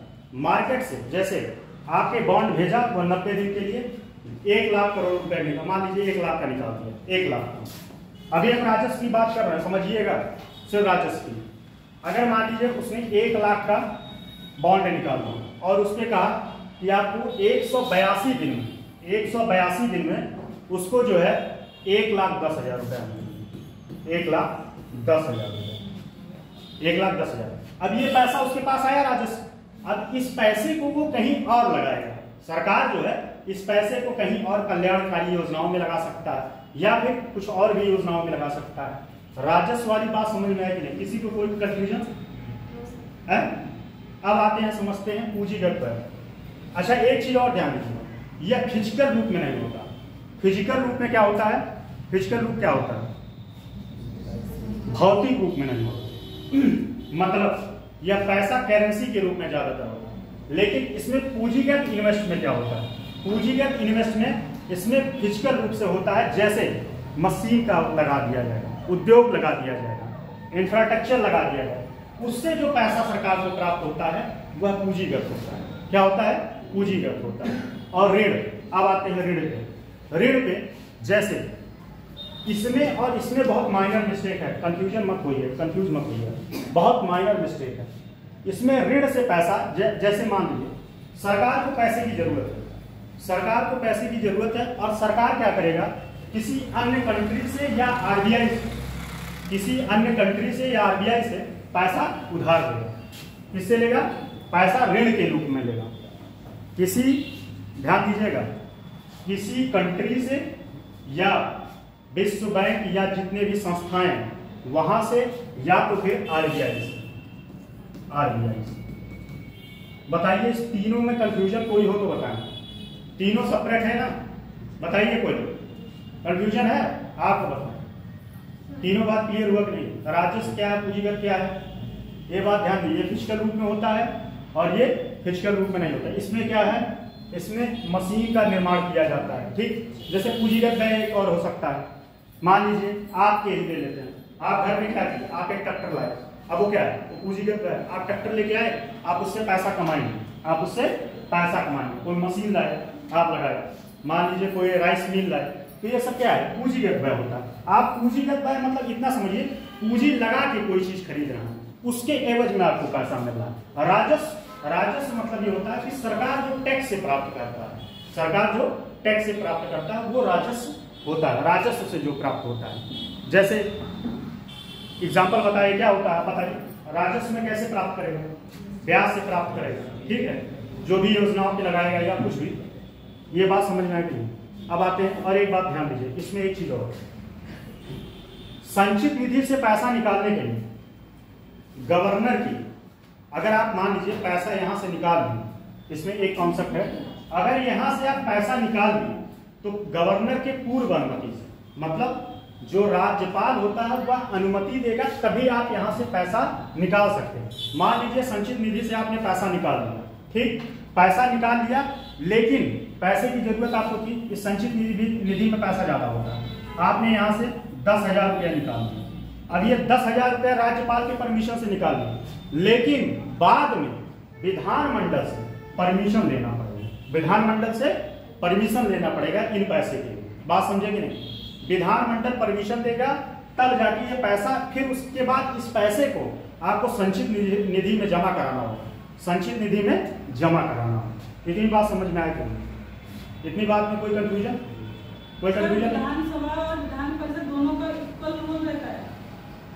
देखिए विधान परिषद, एक बात और समझिए, जितना ज्यादा पावरफुल राज्यसभा उतना विधानमंडल, उतना विधानमंडल। लेकिन अब इसमें विधान परिषद, लेकिन यहाँ विधानमंडल की बात हो रही है, तो विधानमंडल में कौन कौन आते हैं? राज्यसभा, विधानमंडल में राज्यसभा, तो दोनों का इसमें परमिशन जरूरी है। बात समझे? हाँ, और परमिशन जरूरी है, बिना परमिशन के नहीं। अब आता है अगला आकस्मिक निधि। आकस्मिक निधि किस अनुच्छेद में, कौन बताएगा? कितने? 268 की, 67 की, 66 है? सही, 267। ये पीसीएस अब नहीं, नाम ही नहीं लेंगे प्रीलिम्स का, अब नाम ही नहीं लेंगे, सीरियसली बता रहे हैं। नहीं तो बताते हैं पीसीएस के प्रीलिम्स में आया था, हमको प्रीलिम्स आप हाँकने लगे कि हम प्रीलिम्स बैठ के पढ़ा रहे हैं। नहीं, हम नहीं बताएंगे, आप मेंस का क्वेश्चन से बताएंगे, आप सिर्फ मेंस का क्वेश्चन बताएंगे, कौन सा मेंस का क्वेश्चन आया है? नहीं, तो अब हम क्या करें? हम क्या कर सकते हैं? बता रहे तो उसके ऊपर से हम ही को सारा जो है आप लोग ब्लेम कर दिए, बता रहे थे। चलिए जान दीजिए, ये बीसीएस के प्रीलिम्स में क्वेश्चन आया था 2021 में, 22 में। ये पेपर में आ गया था पॉलिटी में, पॉलिटी। अच्छा, ये कॉमन टॉपिक है। अब आप समझिए आकस्मिक निधि क्या होता है। इस टॉपिक को ही नहीं खत्म होगा। आकस्मिक निधि समझिए। जैसे इसमें प्रोसीजर लंबा होता है पैसा निकालने के लिए, इसमें प्रोसीजर लंबा होता है संचित निधि की अप्रूवल होना चाहिए तब आप पैसा। लेकिन यहाँ क्या होता है, यहाँ पे आप तत्काल पैसा निकाल सकते हैं। तत्काल पैसा, मान लीजिए कोई आपदा आ गया, आपदा आ गई, भूकंप आ गया, भूकंप आ गया,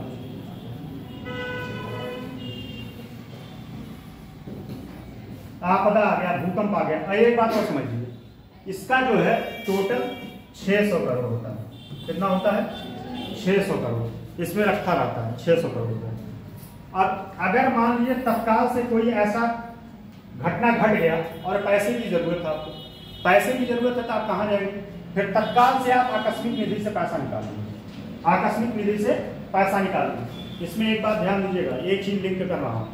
यहाँ से आप पैसा निकाले, फिर पैसा यहाँ भी जमा कराना पड़ेगा। जब यहाँ से परमिशन मिल जाएगा, ठीक, यहाँ तो राजस्व से मिला, लेकिन यहाँ से फिर परमिशन होगा, जितना पैसा यहाँ से निकाले हैं उस पैसे को यहाँ से यहाँ जमा कराना पड़ेगा आपको। यहाँ जमा कराना पड़ेगा किसमें? संचित निधि से जब विधानमंडल के लिए परमिशन मिल जाएगा, विधानमंडल का, आपने जितना पैसा निकाला तो उस पैसे को लाके आकस्मिक निधि में जमा कराना पड़ेगा। लेकिन एक प्लस पॉइंट इसमें यह है कि यहाँ पे आपको विधानमंडल का परमिशन नहीं लेना पड़ता। विधानमंडल का परमिशन नहीं लेना पड़ता। बात समझ में आई कि नहीं? कोई कंफ्यूजन है? अब आते हैं लोक। इसमें गवर्नर की कोई जरूरत नहीं है। गवर्नर तो रहेगा, ये सही बात है, गवर्नर तो लेगा, लेकिन विधानमंडल का नहीं हो सकता। गवर्नर का तो परमिशन होगा, वो अंडरस्टूड है। देखिए, गवर्नर का परमिशन और विधानमंडल के परमिशन में दोनों में फर्क होता है। गवर्नर के परमिशन एक व्यक्ति से लिया जाता है, विधानमंडल में पूरा प्रोसीजर हो जाता है। ये बातें क्लियर हुआ कि नहीं? अब आते हैं लोक लेखा। लोक लेखा में ऑडिटिंग होता है। क्या होता है? ऑडिटिंग। ऑडिटिंग किस चीज का होता है? अब आप लोग बताएं इसको। लोक लेखा थोड़ा बहुत बता दिया तो सरकार जो विभागों में पैसा देती है वो सरकार जो विभागों में पैसा देती है वो कई मतलब कहाँ खर्च हो कहाँ का नहीं, जो कोई क्या हो? सर उसका लोग और फिर कुछ बताएं, आप बताएं। आप बताएं कृष्णपाल जी, आप बताएं। क्लास में इतना इमोशनल बन के मत रहिए, दिमाग में घुसेगा नहीं। हमारा आपसे व्यक्तिगत कोई दोस्त नहीं, हमारा आपके व्यक्तिगत कोई 2 महीने बाद पता नहीं आपको वो जानते हैं कि नहीं जानते हैं। क्लास में एकदम फ्री माइंड होकर पढ़िए। और आपने जो सुझाव दिया ठीक है, सही है, हर आदमी का अपना अपना सुझाव का सम्मान है उस चीज़ में। मैं एक टीचर हूँ, आप लोग सुझाव देंगे तभी हमारे अंदर इम्प्रूवमेंट आएगा। ठीक, तो बताएं लोग अच्छा, कोई नहीं पता। ये बात कुछ सही बोले थे, फिर से रिपीट करिए आप बात। मतलब सरकार जो बजट देती है विभागों में उसकी ऑडिटिंग की जाती है। इसमें क्या की जाती है? ऑडिटिंग की जाती है। ये सारी बात समझ में आ गई नहीं? लिखने के लिए सहमत हैं? लिखिए। अब इतना सारा पॉइंट बता दिए, अब इसको कम से कम आधा घंटा लगेगा लिखवाने में। अब वही है कि लगेगा कि हम समझाएंगे। भाई समझाने में आपको की पॉइंट समझाया जाता है, ठीक है, जिससे पूरे टॉपिक का सार निकल जाए। अगर इस टॉपिक का सार इसी से है, जैसे मान लीजिए आपको वहां बरेली जाना है, अब ये थोड़ी बताएंगे इस चौराहे पे ये चौराहा, ये चौराहा, ये चौराहा, उसका की पॉइंट बताएंगे। तो कोई भी टॉपिक का की पॉइंट समझाया जाता है, ठीक है, जिससे आप टॉपिक को रिलेट कर पाए कॉन्सेप्ट को। ये नहीं कि पूरा उसमें समझाने ही लगेगा। देखिए, कोई कंफ्यूजन तो नहीं है ना? और उसका समझ में नहीं आएगा तो भी बता दीजिएगा, मैं क्लास को जो है कल डिजाइन कर दूंगा जाके। बताइएगा भाई, दबाव में मत पढ़िएगा, फ्री होकर पढ़िएगा, आप लोगों का नुकसान ना हो। मेरा क्या है, अरे हमें पैसा मिलता नहीं मिलेगा और क्या कहीं। अभी हमारे पास कल जो है भदोही से कॉल आया, अयोध्या से ही कल मुझे भदोही से कॉल आया और यही टॉपिक पढ़ाने के लिए, यूपी स्पेशल और इकोनॉमिक्स। हम बोल दिए कि वहाँ मेरा हुआ था इंटरव्यू, हम बोले कि सॉरी मैम हम आ नहीं पाएंगे। अभी कल ही मेरे पास कॉल आया 2 बार, क्या सर अगले हफ्ते से ले लीजिए, हम क्या नहीं ले पाएंगे, एक जगह हमारा है तो हमने वहाँ छोड़ दिया। मिर्जापुर में आने की मैं क्वालिटी पढ़ा चुका हूँ। संचित निधि तो लिखी थी आपको, अब देखिए संचित निधि या सामयिक, संचित निधि या सामयिक निधि के 3 भाग, संचित निधि या सामयिक निधि के 3 भाग, ये तीनों भाग ये लिखिएगा, ग्राफ बनाइएगा, राजस्व, पूंजीगत और ऋण, राजस्व, पूंजीगत और ऋण, ग्राफ बना लीजिएगा। राजस्व लेखा, पूंजीगत लेखा और ऋण लेखा, इसमें पहला लिखिए राजस्व लेखा को इंग्लिश में बोलते हैं रेवेन्यू अकाउंट, रेवेन्यू अकाउंट।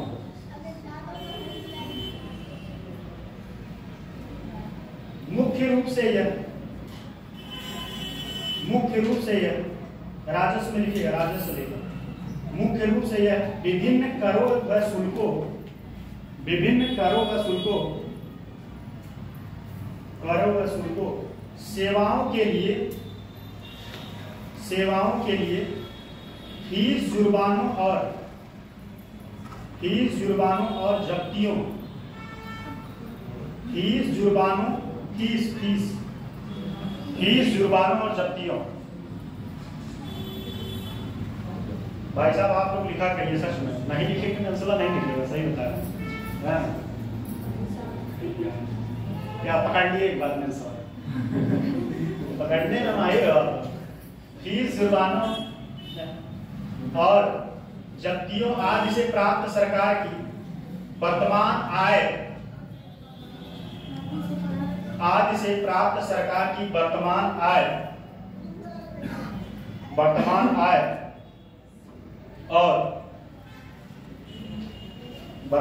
आय और इस आय से पूरे किए जाने वाले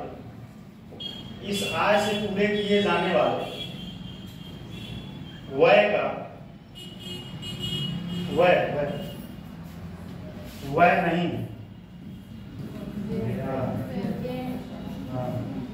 वह का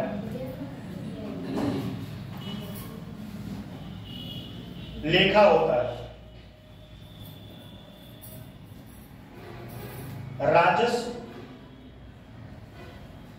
राजस्व खाते से किया जाने वाला, राजस्व खाते से किया जाने वाला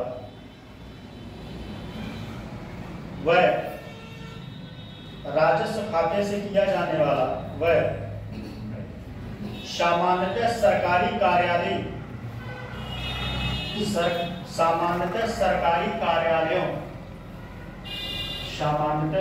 कार्यालयों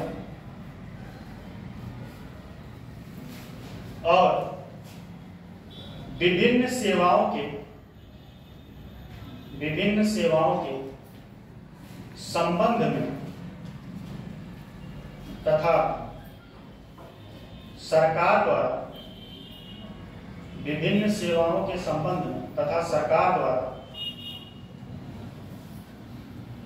लिए गए ऋणों पर देय ब्याज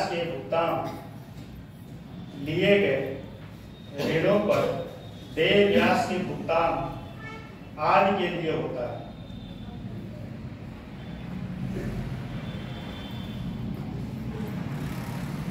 हम लोग जब कोचिंग किए थे ना, कोई पीडीएफ नहीं मिलता था, कुछ नहीं मिलता था, बैठा के लिखवाते थे और इतना तेज बोलते थे कि आज भी हम लोग बेंच में लिखने दिक्कत नहीं होता, स्पीड है। फिर अगला लिखिए पूंजी लेखा, कैपिटल अकाउंट,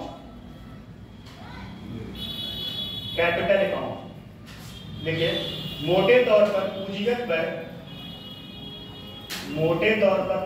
व्यय जो भौतिक और अस्थायी प्रकार की, भौतिक फिजिकल बताया था ना, भौतिक और अस्थायी प्रकार की ठोस परिसंपत्तियों जैसे ठोस परिसंपत्तियों जैसे अभियंत्रण, भवनों, कामा करते जाइएगा, भवनों, भवन मतलब वही भवनों, भवनों, कामा मशीनों, कामा मशीनों या मशीनरी संयंत्र, मशीनरी संयंत्र आदि की वृद्धि या उनके निर्माण के उद्देश्य से किया जाता है। आदि की वृद्धि या उनके निर्माण के उद्देश्य से किया जाता है। इससे सरकार द्वारा किए जाने वाले पूंजी निवेश भी, इसे सरकार द्वारा किए जाने वाले पूंजी निवेश भी सम्मिलित होते हैं। पूंजी निवेश भी सम्मिलित होते हैं। पूंजीगत लेखे में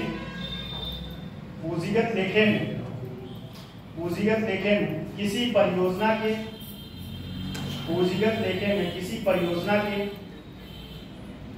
प्रथम निर्माण के सारे पूंजीगत व्यय में किसी परियोजना के प्रथम निर्माण के सारे व्यय तथा उससे चालू किए जाने तक की अवधि के अनुरक्षण लिख लेंगे नहीं, अनुरक्षण व्यय और निर्माण कार्यों के आवश्यक विस्तार तथा सुधारों के संबंध में अन्य व्यय भी किए जाते हैं। पूंजीगत लेखे पर अन्य व्यय भी किए जाते हैं। पूंजीगत लेखे पर होने वाले व्यय को सामान्यतः पूंजीगत लेखे पर होने वाले व्यय को सामान्यतः उधार ली गई निधियों अथवा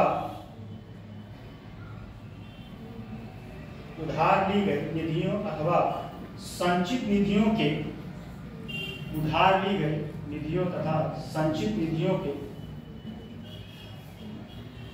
शेषों मतलब पैसे शेषों से पूरा किया जाता है।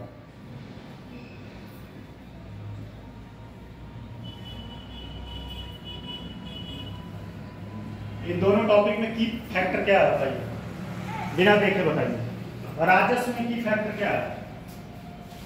अगर आपको फ्लो चार्ट में इस क्वेश्चन को ऐसे लिखना होगा, फ्लो चार्ट बनाना होगा। एक बात ध्यान दीजिएगा, सारे नोट्स का आपको फ्लो चार्ट बनाते रहिए ऐसे। इस फ्लो चार्ट से आप पूरा मेंस लिख लेंगे। फ्लो चार्ट से आपके दिमाग में की पॉइंट लिखिएगा। अगर की पॉइंट आपको पता रहेगा तो आप उसमें शब्दों को जोड़ के आप पूरा आराम से पूरा क्वेश्चन टैकल कर लेंगे। अगला ऋण लेखा।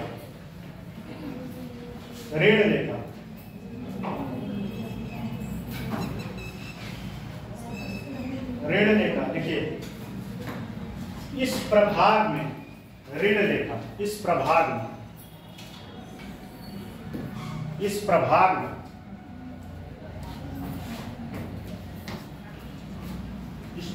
सरकार द्वारा उधार ली गई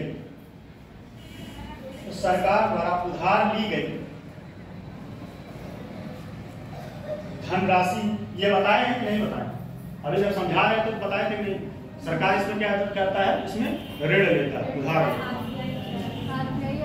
आरबीआई और भी चीजों से ले सकता है। धनराशि जिनमें उधार ब्रैकेट में लिखिएगा लोन्स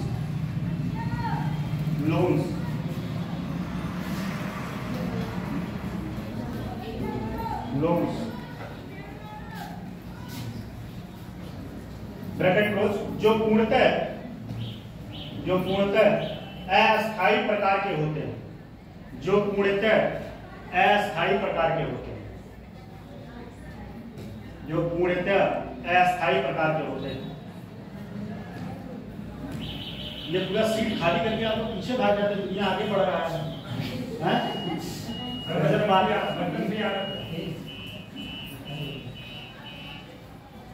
चलिए लिखिए, पूर्णतः अस्थायी प्रकार के होते हैं और जिन्हें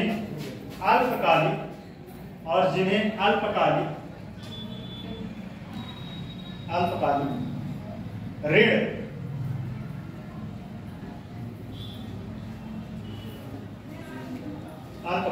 ऋण की श्रेणी में रखा जाता है।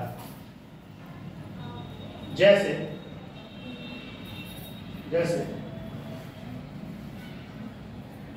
राजहुड्डियां, हुड्डी समझते हो नहीं आप? हैं? एक विनिमय पत्र होगा, ठीक? हुड्डियां समझ लीजिए, राजहुड्डियां क्या होता है? एक विनिमय पत्र होता है। पहले के समय में क्या होता था, जैसे पत्र के द्वारा चीजों का आदान प्रदान किया जाता था। विनिमय पत्र होता है, उस पर एक पैसा लिखा होता है, उस पैसे के एवज में, जैसे मान लीजिए मैं आपको कोई विनिमय पत्र देता हूँ 10,000 रुपए का, आपको 10,000 रुपए का एक वैलिड, मतलब ऐसे समझिए स्टाम्प नहीं होता, आपको समझाने के लिए एक स्टाम्प दे दिए और कह दिए कि आपको 10,000 रुपए का है, आप हमको 10,000 रुपए दीजिए और ये जो है 3 महीने बाद हमसे लीजिएगा 12,000 रुपये। ये होता है हुड्डी। बात समझे कि नहीं? इतना समझना। और ट्रेजरी बिल भी सेम है। ट्रेजरी बिल का टर्म होता है, ये क्वेश्चन आपके एग्जाम में बना है, ठीक है? ट्रेजरी बिल का टर्म कितना होता है? तो 91 कितना होता है बताइए, बताए थे 91 183 होता है। वर्ल्ड कप जितवा रहे हैं 82 और 360। ठीक, लिखिए 83 नहीं 82 करना है। 82 कहाँ लिखे हैं क्या? नहीं 82 ही लिखे थे, ये इस पे बार बार बोला करें। लिखे थे 82 ही।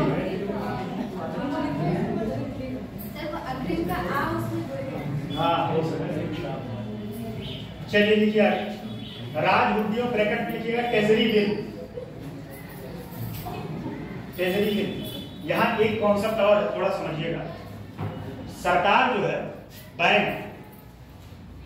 बैंक जो है मार्केट से पैसा सक भी करता है इसी के तरीके से। जब इकोनॉमिक्स का कॉन्सेप्ट पढ़िएगा, मॉनेटरी पॉलिसी, ठीक, मुद्रास्फीति, तो ये भी एक इंस्ट्रूमेंट है उसका, मार्केट से पैसा को सक करने के। वो बिल निकालता है, जैसे मार्केट में मान लीजिए पैसा ज्यादा हो, आपको 10 रुपए की जरूरत है, आप 20 रुपए है, अब 20 रुपए है तो आप क्या करेंगे? अब यही है, थोड़ा सा एक्स्ट्रा बता दे रहे। चलिए लिखिए, ज्यादा ज्ञान देना उचित नहीं है।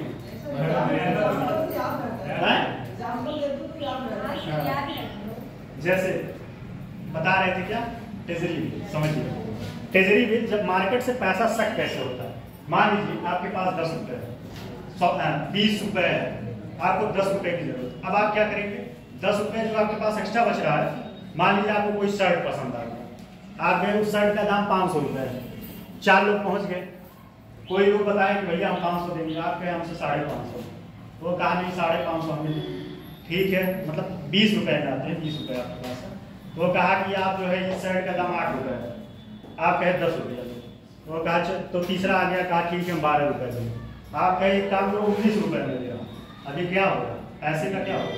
पैसा बढ़ रहा है घट रहा है, इतना मुझे होता है। पैसा की कीमत क्या हो रहा है? घट रही है। उससे मार्केट क्या होता है? इनबैलेंस हो जाता है, इनबैलेंस हो जाता है। तो इस वजह से भी ये आरबीआई का एक इंस्ट्रूमेंट है ट्रेजरी। ठीक, जब मेरा एक टॉपिक और है, लेकिन हमें नहीं लगता कि आप लोग इतना इच्छुक हैं हमसे पढ़ने ना। एक सब्जेक्ट मेरा और भी है, एक सब्जेक्ट और भी है इकोनॉमिक्स, और जबरदस्त कॉन्सेप्ट बताते हैं।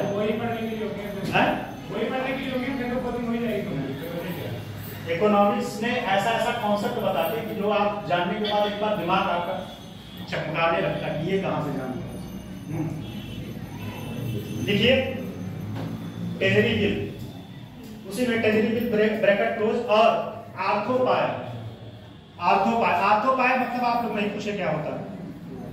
आर्थोपाय मतलब पैसे को किस तरीके से व्यवस्था किया जाए। उपाय जानते हैं ना, तो धन का कैसे व्यवस्था किया जाए, आर्थोपाय। संबंधित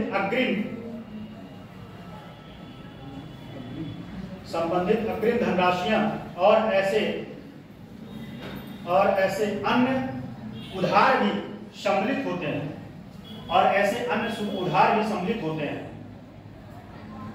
जिन्हें अस्थायी ऋण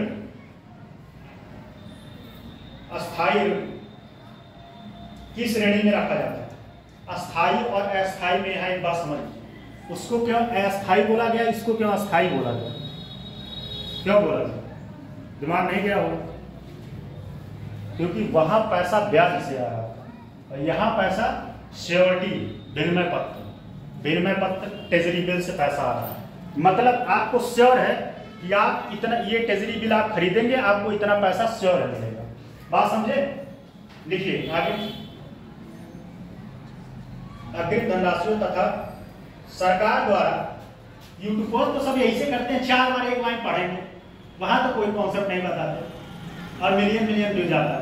कभी यूट्यूब पे देखिए किसी टीचर को एक ही लाइन 4 बार पढ़ेगा, लगेगा कितना कॉन्सेप्ट बता रहा है और कुछ नहीं बताता। सरकार द्वारा दिए गए उधार और अग्रिम की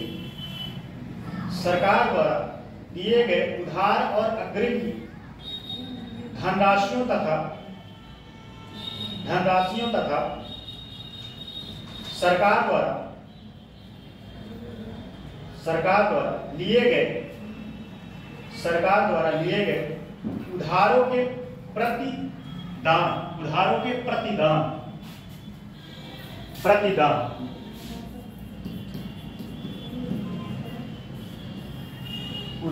प्रतिदान और सरकार द्वारा दिए गए उधार और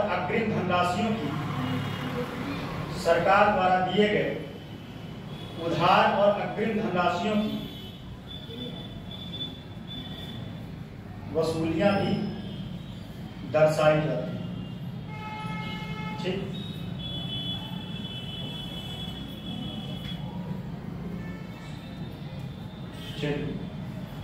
चलिए एक बात फिर से डिस्कस कर लेते हैं, तो अभी कहेंगे आप लिखवाइए। आकस्मिक निधि क्या होता है, बता देंगे। आकस्मिक निधि लिखवाना है, बताइए, जस्ट अभी बताएं आकस्मिक निधि क्या होता है। चलिए आप बताएं टीचर दोनों। आकस्मिक निधि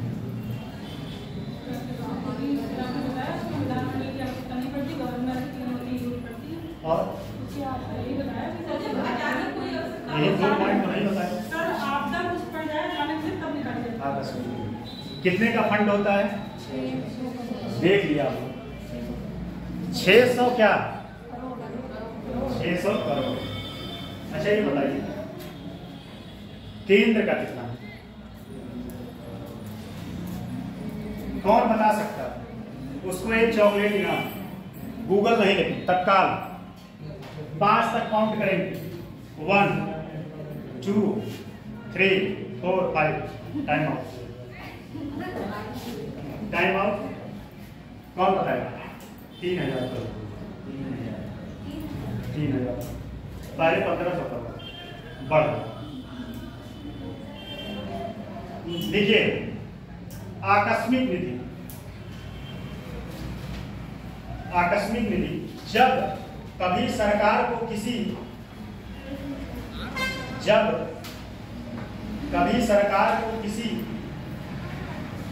आकस्मिक निधि है,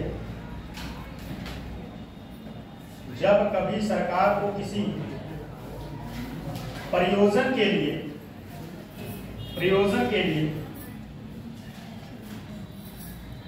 विधानमंडल की स्वीकृति प्राप्त होने के पहले अप्रत्याशित खर्च करना पड़ जाए। जैसे उसकी स्वीकृति नहीं मिली है, बात बताए ही थे, अगर तत्काल से पैसा नहीं खर्च करना पड़ जाए उड़गा, इस तरह का खर्च करने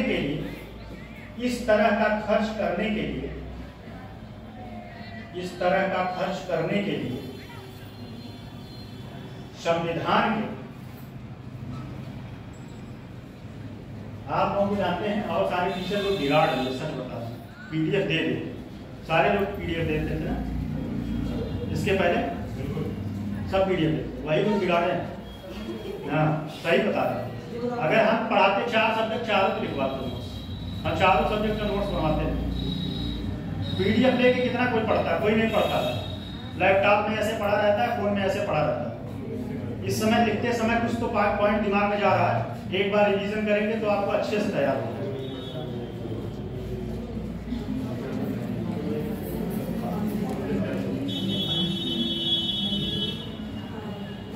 संविधान इस तरह का खर्च करने के लिए संविधान के अनुच्छेद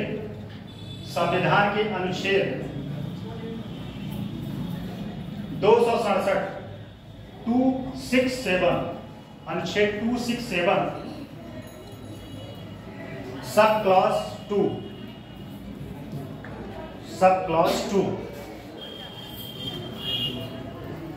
ये सब क्लॉज 2 किसके लिए यूज हुआ? पहले बताए, कौन बताएगा? आप बताओ। राज्य, ठीक है। 267 तो केंद्र का है, लेकिन राज्य का अगर पूछेगा तो राज्य का किसमें है? 2, ठीक। में राज्य आकस्मिक निधि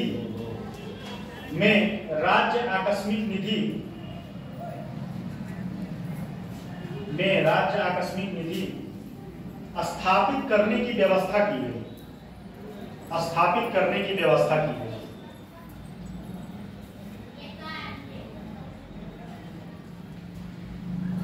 यह निधि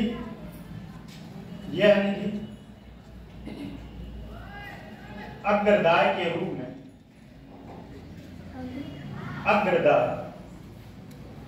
अग्रदाय मतलब क्या होगा?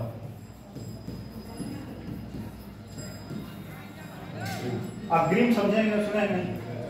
अग्रिम घोषणा हो गया, तो वही अग्रदाय के रूप में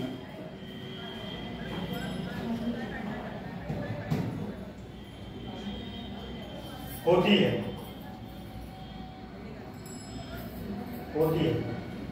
उसमें से राज्यपाल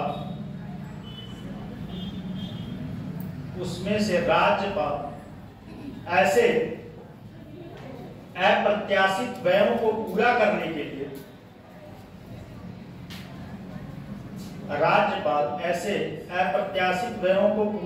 के लिए अग्रिम अनुमति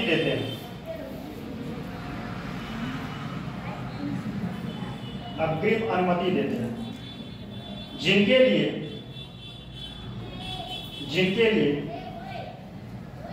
बजट प्रावधान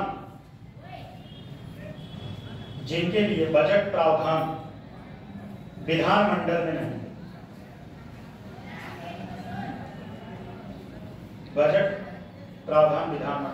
किंतु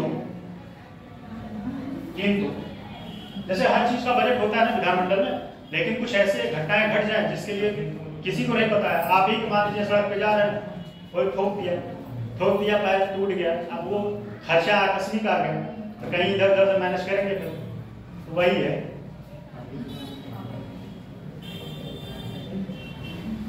किंतु जिन्हें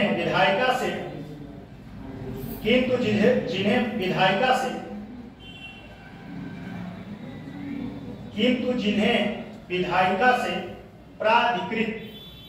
प्राधिकृत, क्या हुआ? आप नहीं लिख रहे हैं?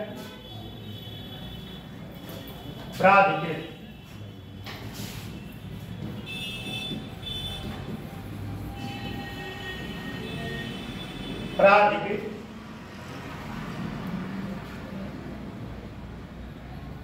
कराने तक के लिए टाला जाना, कराने तक के लिए टाला जाना या कराने तक के लिए टाला जाना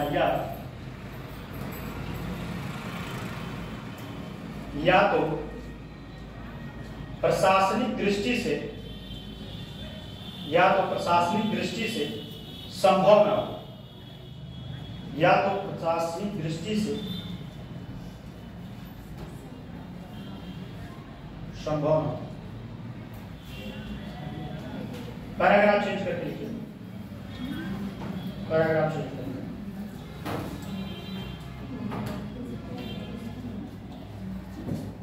राज्य आकस्मिक निधि, पैराग्राफ चेंज करके,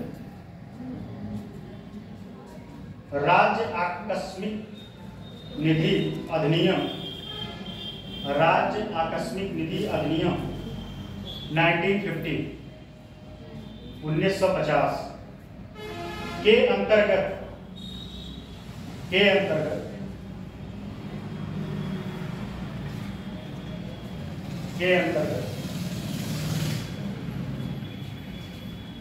अब तो लिख पा रहे हैं ना, आवश्यकता के आधार पर इस अधिनियम की सीमा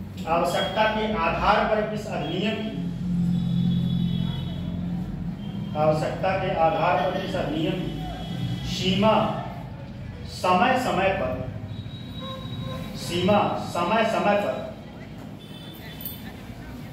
निर्धारित की जाती है।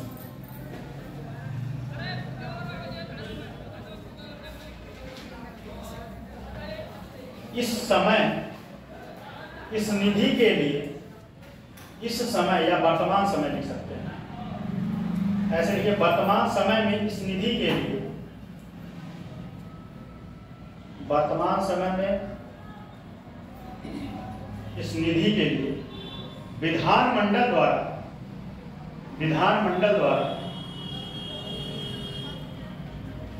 प्राधिकृत, वही जो शब्द लिखे, कुल राशि कितनी है? 6 करोड़, हाँ 600 करोड़ लिखिए, 600 करोड़ रुपए है।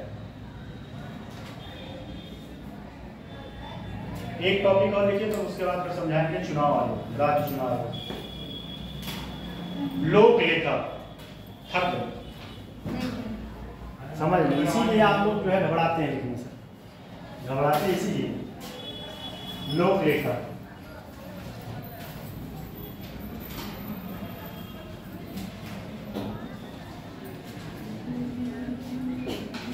पब्लिक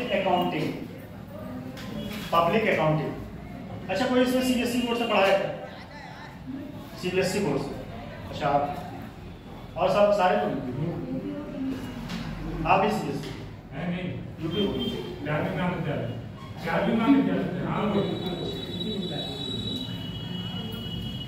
लिखिए, सरकार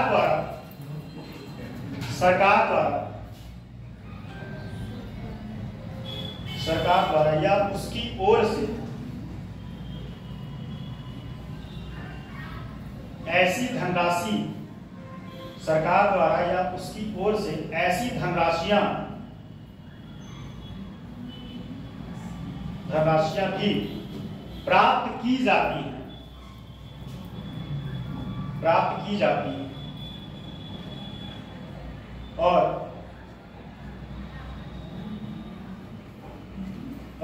श्रम वितरण प्राप्त की जाती और श्रम वितरण की जाती है, जिनका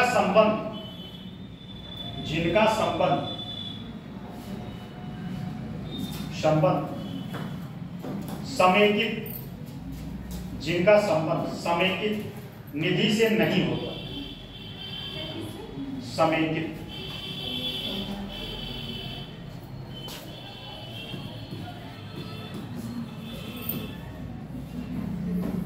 ये समेकित निधि क्या है? क्या है समेकित निधि? बताइए आप। बहुत सही, इसीलिए पूछा। संचित निधि और समेकित निधि दोनों बात ठीक लिखिए। समेकित निधि से नहीं होता। उदाहरण, किसी ठेकेदार द्वारा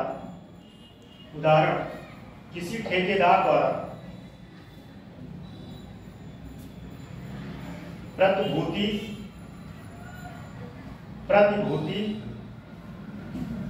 ब्रैकेट में लिखिएगा सिक्योरिटी पेपर, प्रतिभूति ब्रैकेट में सिक्योरिटी पेपर,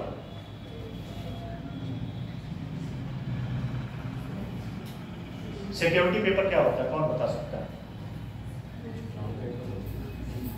क्या होता है? और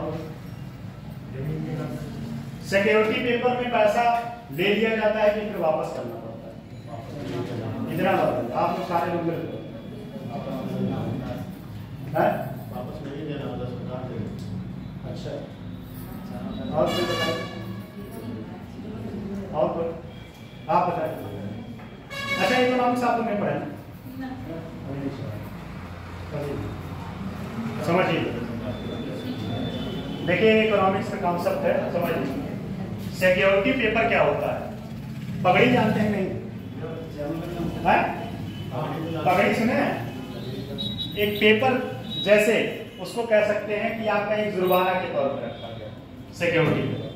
आपको किसी चीज को मान लीजिए रेंट किराए पे देना, ठीक? अब रेंट किराए पे लेना है तो आप क्या करेंगे, पहले आप इसके सिक्योरिटी पेपर जमा करेंगे। 1,000, 10,000, भाई 10,000 है, भाई 10,000 का सिक्योरिटी पेपर है, पहले आप जो है इसको जमा करिए और उसके बाद आपको हर महीने वो तो देना ही देना, क्या रेंट देना ही देना। अब इससे आपका क्वेश्चन ये बन सकता है कि इससे क्या फायदा है? सिक्योरिटी पेपर से ये फायदा है, जैसे पैसा तो सरकार ले लिया आपसे, ठीक, सिक्योरिटी पेपर दिया और आपसे पैसा ले लिया, उस पैसे को कहीं और इन्वेस्ट करेगा। बाद में क्या करेगा, आपसे सिक्योरिटी पेपर ले लेगा, पैसा आपको दे देगा, लेकिन उतने टाइम के लिए आपका पैसा वो कहीं और इन्वेस्ट करेगा। ठीक, देखिए ये सब आरबीआई के टूल्स हैं, आरबीआई के बहुत सारे टूल्स हैं, और एक टूल्स और है, जब वो वहां चलेंगे तो बताएंगे। देखिए, सिक्योरिटी पेपर के रूप में या किसी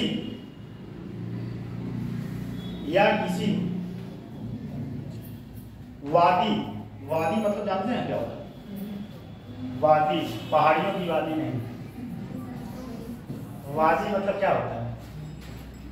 वादी प्रतिवादी सुने हैं नहीं? कोई व्यक्ति जो जिसके ऊपर कोई केस चल रहा है वो वादी जाता है, ठीक? तो वही बात, किसी वादी द्वारा न्यायालय में किसी प्रयोजन के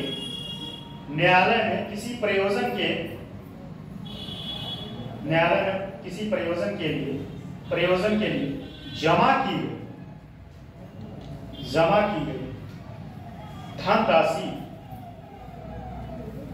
की गई धनराशियां तथा निधियों, ब्रैकेट में लिखेगा रिजर्व फंड, तथा निधियों ब्रैकेट में रिजर्व फंड आदि में जमा की जाने वाली धनराशियां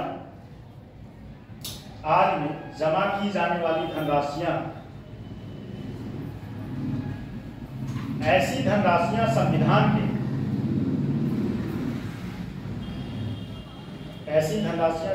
के अनुच्छेद 266 सब क्लास 2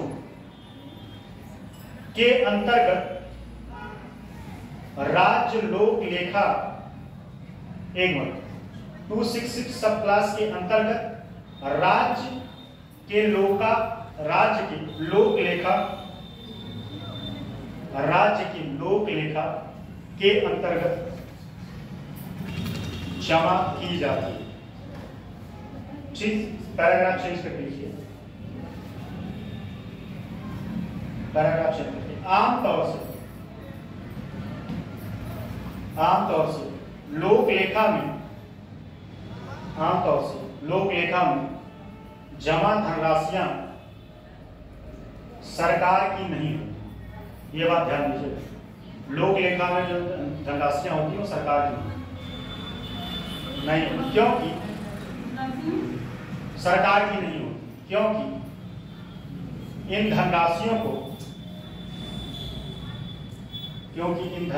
को किसी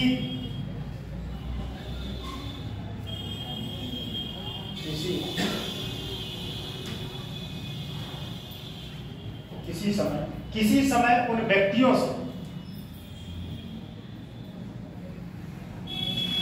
जमा कराया जाए। किसी समय मतलब जैसे जुर्माना लग गया, कुछ भी लग जाए, जमा कराया जाए, जमा कराए जाते, उड़ गया, बाद में वापस देना होता है, बाद में वापस देना होता है।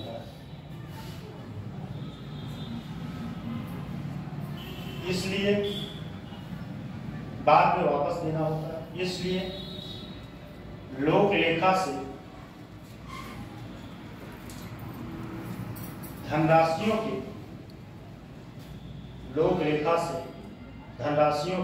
सम वितरण के लिए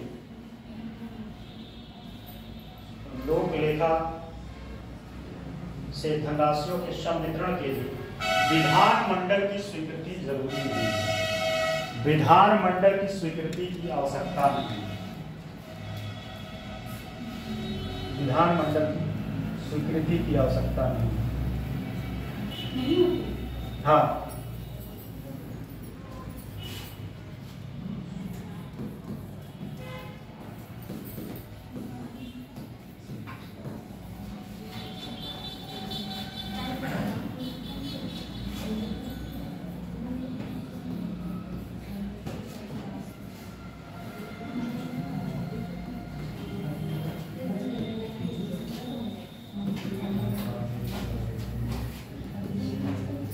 बताइए, आप लोग बहुत अच्छे से पढ़े हैं पॉलिटी। राज्य निर्वाचन का कार्य है, सिंपल क्वेश्चन पूछा। राज्य निर्वाचन एक मिनट ये बता दीजिए, टेजरी बिल था आपने बताया। हाँ, वो मतलब बोलिए। टेजरी बिल जो होता है सरकार जो लेती है, हाँ, वो मतलब बता दीजिए। बताए तो टेजरी, वो यहाँ का नहीं था। वो कॉन्सेप्ट यहाँ इकोनॉमिक्स का कॉन्सेप्ट है, समझ नहीं। चलिए समझ लीजिए, वैसे इकोनॉमिक्स का ये चीज है। ट्रेजरी बिल जो है, ये ट्रेजरी बिल जो है सरकार के द्वारा जारी किया जाता है। किसके द्वारा? सरकार के द्वारा। और जब सरकार को पैसे की जरूरत होती, क्या करता है?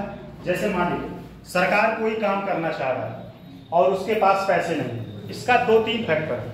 पहली बात तो सरकार तब यूज करता है, सरकार या आरबीआई, ठीक है। सरकार का ट्रेजरी बिल होता है, आरबीआई मार्केट में पेश करता है, ना कि जो है सरकार जाता है। जब मार्केट में ज्यादा पैसा हो जाए तब उसको शक करने के लिए ट्रेजरी बिल निकाला जाता है, ठीक। दूसरी बात, जब सरकार को पैसे की जरूरत हो, ठीक, और सरकार को पैसे की जरूरत होगी तो किसके पास जाएगा? आपके पास तो डायरेक्ट जाएगा, वो जाएगा अपने किसी एक संस्था के पास, तो संस्था के पास जाएगा, आरबीआई के पास, कहेगा कि भाई हमको इतने पैसे की जरूरत है। आरबीआई कहेगा ठीक है, आप अपना बांड निकालिए और उसका गारंटेड मैं बनता हूँ। बांड निकालिए, ट्रेजरी बिल निकालिए, पैसा मैं दिलाऊंगा आपको। जैसे आप ऐसे समझिए, 3 व्यक्ति आप बैठे हैं, ठीक, आपको मान लीजिए 10,000 रुपए की जरूरत है। आप उनके पास गए, वो कहें भैया आपको 10,000 रुपए कैसे देते? वो कहे चलिए ठीक, हम गारंटी है, तो भाग के कम पैसा दो। तो आरबीआई क्या करता है? मेडिएशन का काम करता है।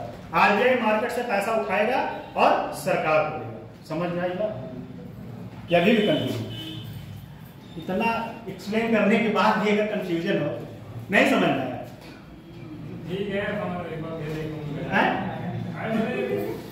अच्छा ये बताइए, बॉन्ड ही तो बता रहे हैं, उसका नाम है ट्रेजरी बिल, वो उसका नाम, जैसे आपका कोई नाम होगा, ठीक, तो नाम हो गया। अब आपके अलग अलग कार्य होंगे, ठीक, तो मैं वो बता रहा हूं कि ट्रेजरी बिल का कार्य क्या है, उसका नाम ट्रेजरी बिल है, ठीक है।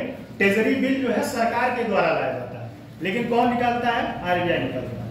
इतनी बात समझ में आई कि नहीं? कि कोई कंफ्यूजन होता था भाई?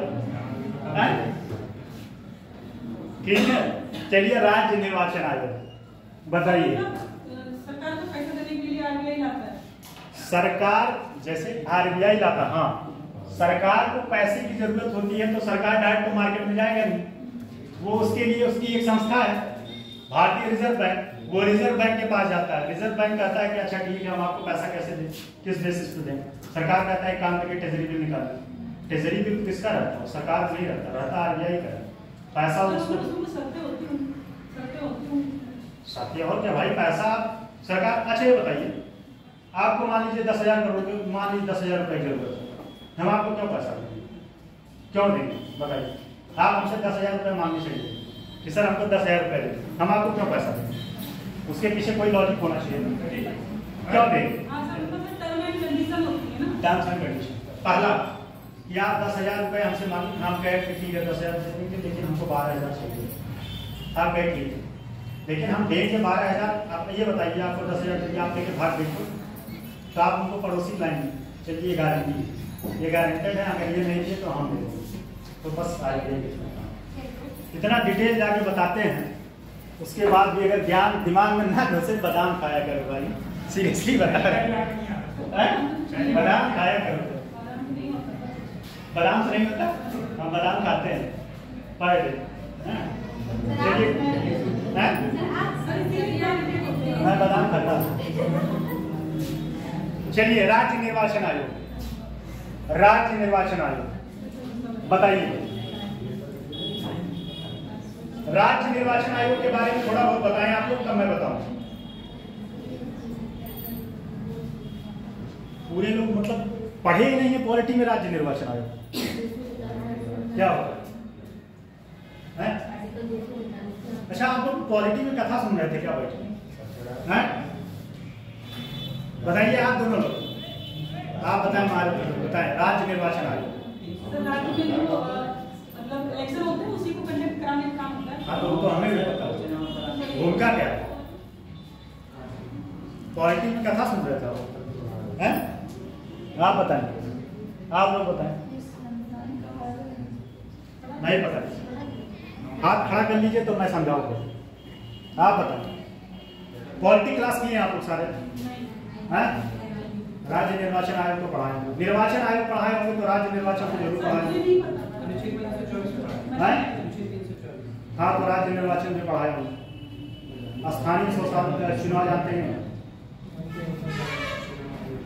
चलिए समझ, नहीं आता कोई बात नहीं, हम तो खड़े बता दें। मैं थोड़ा सा ज्ञान सोचता हूँ कि आप लोग और बढ़े। राज्य निर्वाचन आयोग की सबसे पहली भूमिका यह जो है, राज्य मतलब जो ग्राम सभा और ब्लॉक और जिला, ये तीनों का चुनाव कंडक्ट कराने की जिम्मेदारी किसकी होगी? क्या क्या बताइए आप, क्या बताइए? कुछ नहीं बताइए आप। सर ये तो बताया ना, राज्य में इलेक्शन होते हैं उनको कंडक्ट कराने का काम होता है। नाम लेके बताइए क्या? नहीं तो राज्य में ही तो आते हैं। नाम नहीं लिए थे, वो तो मुझे भी पता है। चलिए समझिए, 3 स्तरीय चुनाव होता है, ठीक? 3 स्तरीय चुनाव में, अच्छा 3 स्तरीय चुनाव के मॉडल को कौन दिया था? 3 स्तरीय कौन मॉडल दिया था? कौन बता सकता है? और कोई? अब बताइए। 2 स्तरीय, ये बलवंत राय मेहता सही होता है। सर आपने 2 स्तरीय पूछा ना? नहीं, 3 स्तरीय और आपने भी सही बताया, दोनों लोग सही। ठीक, पहले समझिए, बात को समझिए, अब क्लियर करते हैं। और राज्य निर्वाचन आयोग की भूमिका सिंपल सी बात, गांव में प्रधानी होता है ना, वो राज्य निर्वाचन आयोग की जिम्मेदारी है। ठीक, ब्लॉक स्तर पे किसका चुनाव होता है? कौन बताएगा? ब्लॉक, उसकी जिम्मेदारी। जिला स्तर पे जिला प्रमुख का होता है, जिला क्या बोलते हैं उसको? जिला पंचायत, तो उसकी चुनाव की जिम्मेदारी। ये चुनाव तो कराता ही, प्लस क्या करता है? लिख देते हैं ग्राम। ठीक, यही बात मैं लिखता नहीं था, यही बात मैं समझा देता था बोर्ड पे लिख रहा हूँ। ब्लॉक और जिला, ये तीनों की जिम्मेदारी इसका होता है, ठीक, चुनाव कराने का। क्या चुनाव कराने का भूमिका क्या होता है? भूमिका इन लोगों का नामांकन करवाना, ठीक। नामांकन कौन करवाता है? राज्य का निर्वाचन आयुक्त आके करवाएगा, है। नामांकन जो होता है प्रधान का, ठीक, प्रधान का नामांकन होता है, प्रधान ही चुनाव लड़े हैं नहीं। जीवन में अगर कभी आप लोगों को सोचना होगा, जानना होगा कि हमारे पड़ोसी कितने आपके साथ खड़े हैं, प्रधानी चुनाव लड़ लेना, बस समझ में आ जाएगा कितने पड़ोसी आपके साथ खड़े हैं। तो ये क्या होता है समझिए बात, प्रधान का चुनाव जो होता है, प्रधान का नामांकन कौन करता है? इस चुनाव को कंडक्ट कौन कराता है? यही राज्य निर्वाचन आयोग। लेकिन इसके नामांकन की जिम्मेदारी किसके पास होती है? किसके पास होती है आप बताइए। आप तो एकदम गुमसुम पढ़े, कोई कसम खा लिए हैं क्या? अरे भाई पढ़ो यार, मतलब टेंशन लेके पढ़ोगे तो नहीं पढ़ पाओगे, सीरियसली मैं बताऊँ। कसम खा के बैठेंगे कि नहीं बताएंगे सर, हमसे क्या निकालेंगे यार, नाम दुश्मनी हमसे क्यों निकालेंगे? बताइए प्रधान क्या हो, नामांकन क्या हो?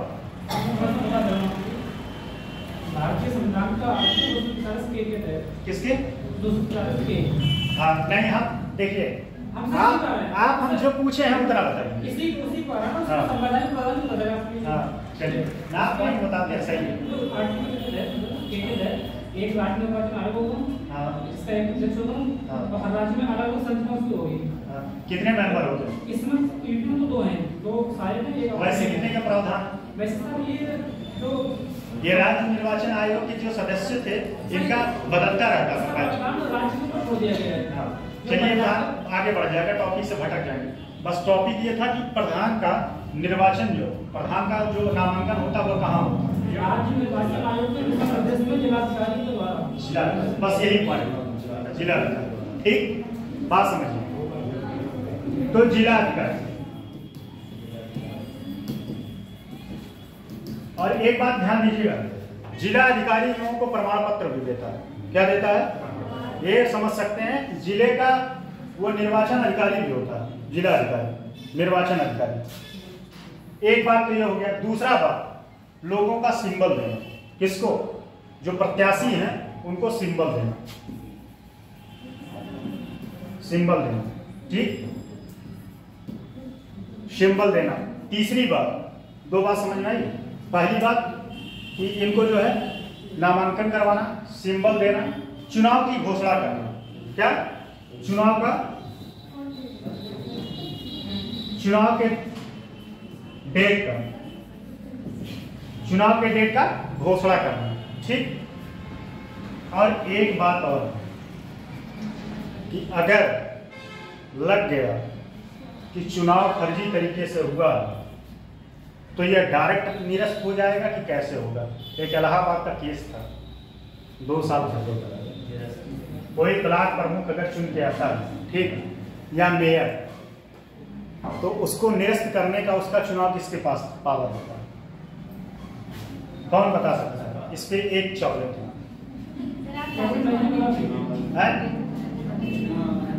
किसके पास?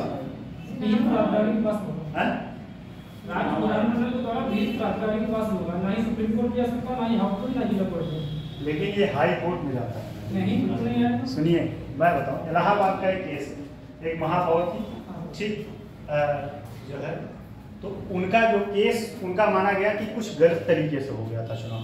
ये हाई कोर्ट में गया, हाई कोर्ट ने जजमेंट दिया, बाद में उनका जो है निरस्त भी कर दिया गया, और हाई कोर्ट का और भी पावर है, ठीक। दूसरी बात, ये बात समझ में आएगी नहीं, आगे हम जल्दी से निकल गए, बोलिए आप। जो पंचायत राज सिस्टम आया इसमें 2 प्रकार के प्रावधान है, एक आदेशात्मक, एक स्वनिर्मित। हाँ, कुछ राज्यों को छोड़ दिया गया है। जैसे तो आदेशात्मक क्या था कि उसमें पंचायत राज एक्ट के तहत राज्यों को अधिकार दिया गया कि पंचायत संबंधी जो भी निर्वाचन होगा, उनका विवाद होगा, वो किसी न्यायालय में उसको प्रस्तुत नहीं किया जाएगा। उसके लिए सरकार एक अलग से कमेटी गठित करेगी। इसके पास ये केस जाएंगे। लेकिन मैं जो बता रहा हूँ वो केस में एग्जांपल बता रहा हूँ, हुआ है तब बता रहा हूँ। सर वो तो सुप्रीम कोर्ट में शक्ति होती है, हाई कोर्ट में गया था। हाई कोर्ट उस केस को अपने पास बुलवा लिया। और उसके बाद ये चुनाव का सिंबल देना, डेट जारी करना, चुनाव की जो है फिर घोषणा करना, चुनाव का ये बता देगा कि चुनाव कब कराया जाएगा और कितने चरण में करवाया जाएगा, चुनाव का डेट कब होगा और कितने चरण में करवाया जाएगा। ये सब राज्य निर्वाचन आयोग की कुछ विशेष भूमिका, कुछ विशेष भूमिका। किसका किसका चुनाव कंडक्ट कराता है बताइए, किसका किसका चुनाव कंडक्ट कराता है? ठीक है। और जो ग्राम पंचायत है इसको संवैधानिक दर्जा या पंचायती राज, पंचायती राज व्यवस्था को संवैधानिक दर्जा किस संविधान संशोधन के तहत दिया गया? और कब कब? सही, 73वां और 74वां। कब किया गया था? कब किया गया था? कौन बता सकता है? मैं ऑप्शन दे रहा हूं।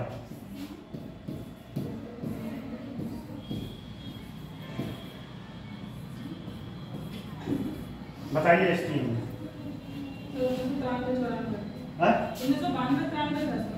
1992 में ये आया था, 93 में लागू हुआ।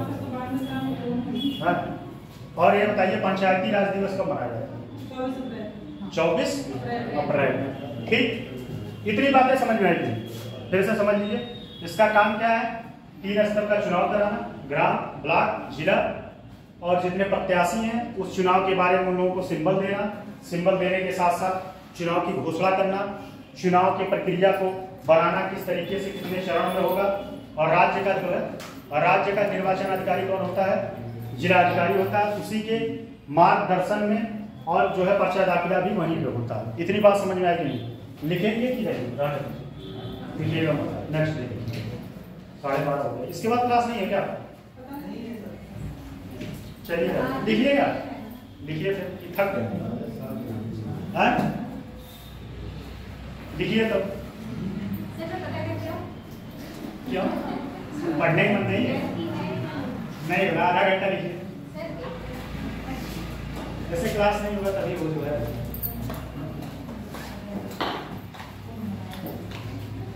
चलिए आप लोग आइए, नहीं लिखने किसी चलिए।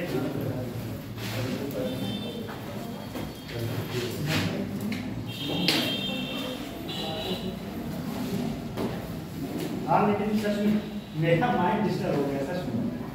इतना बताने के बाद भी इस तरीके से आपको ब्लेम लगाते हैं।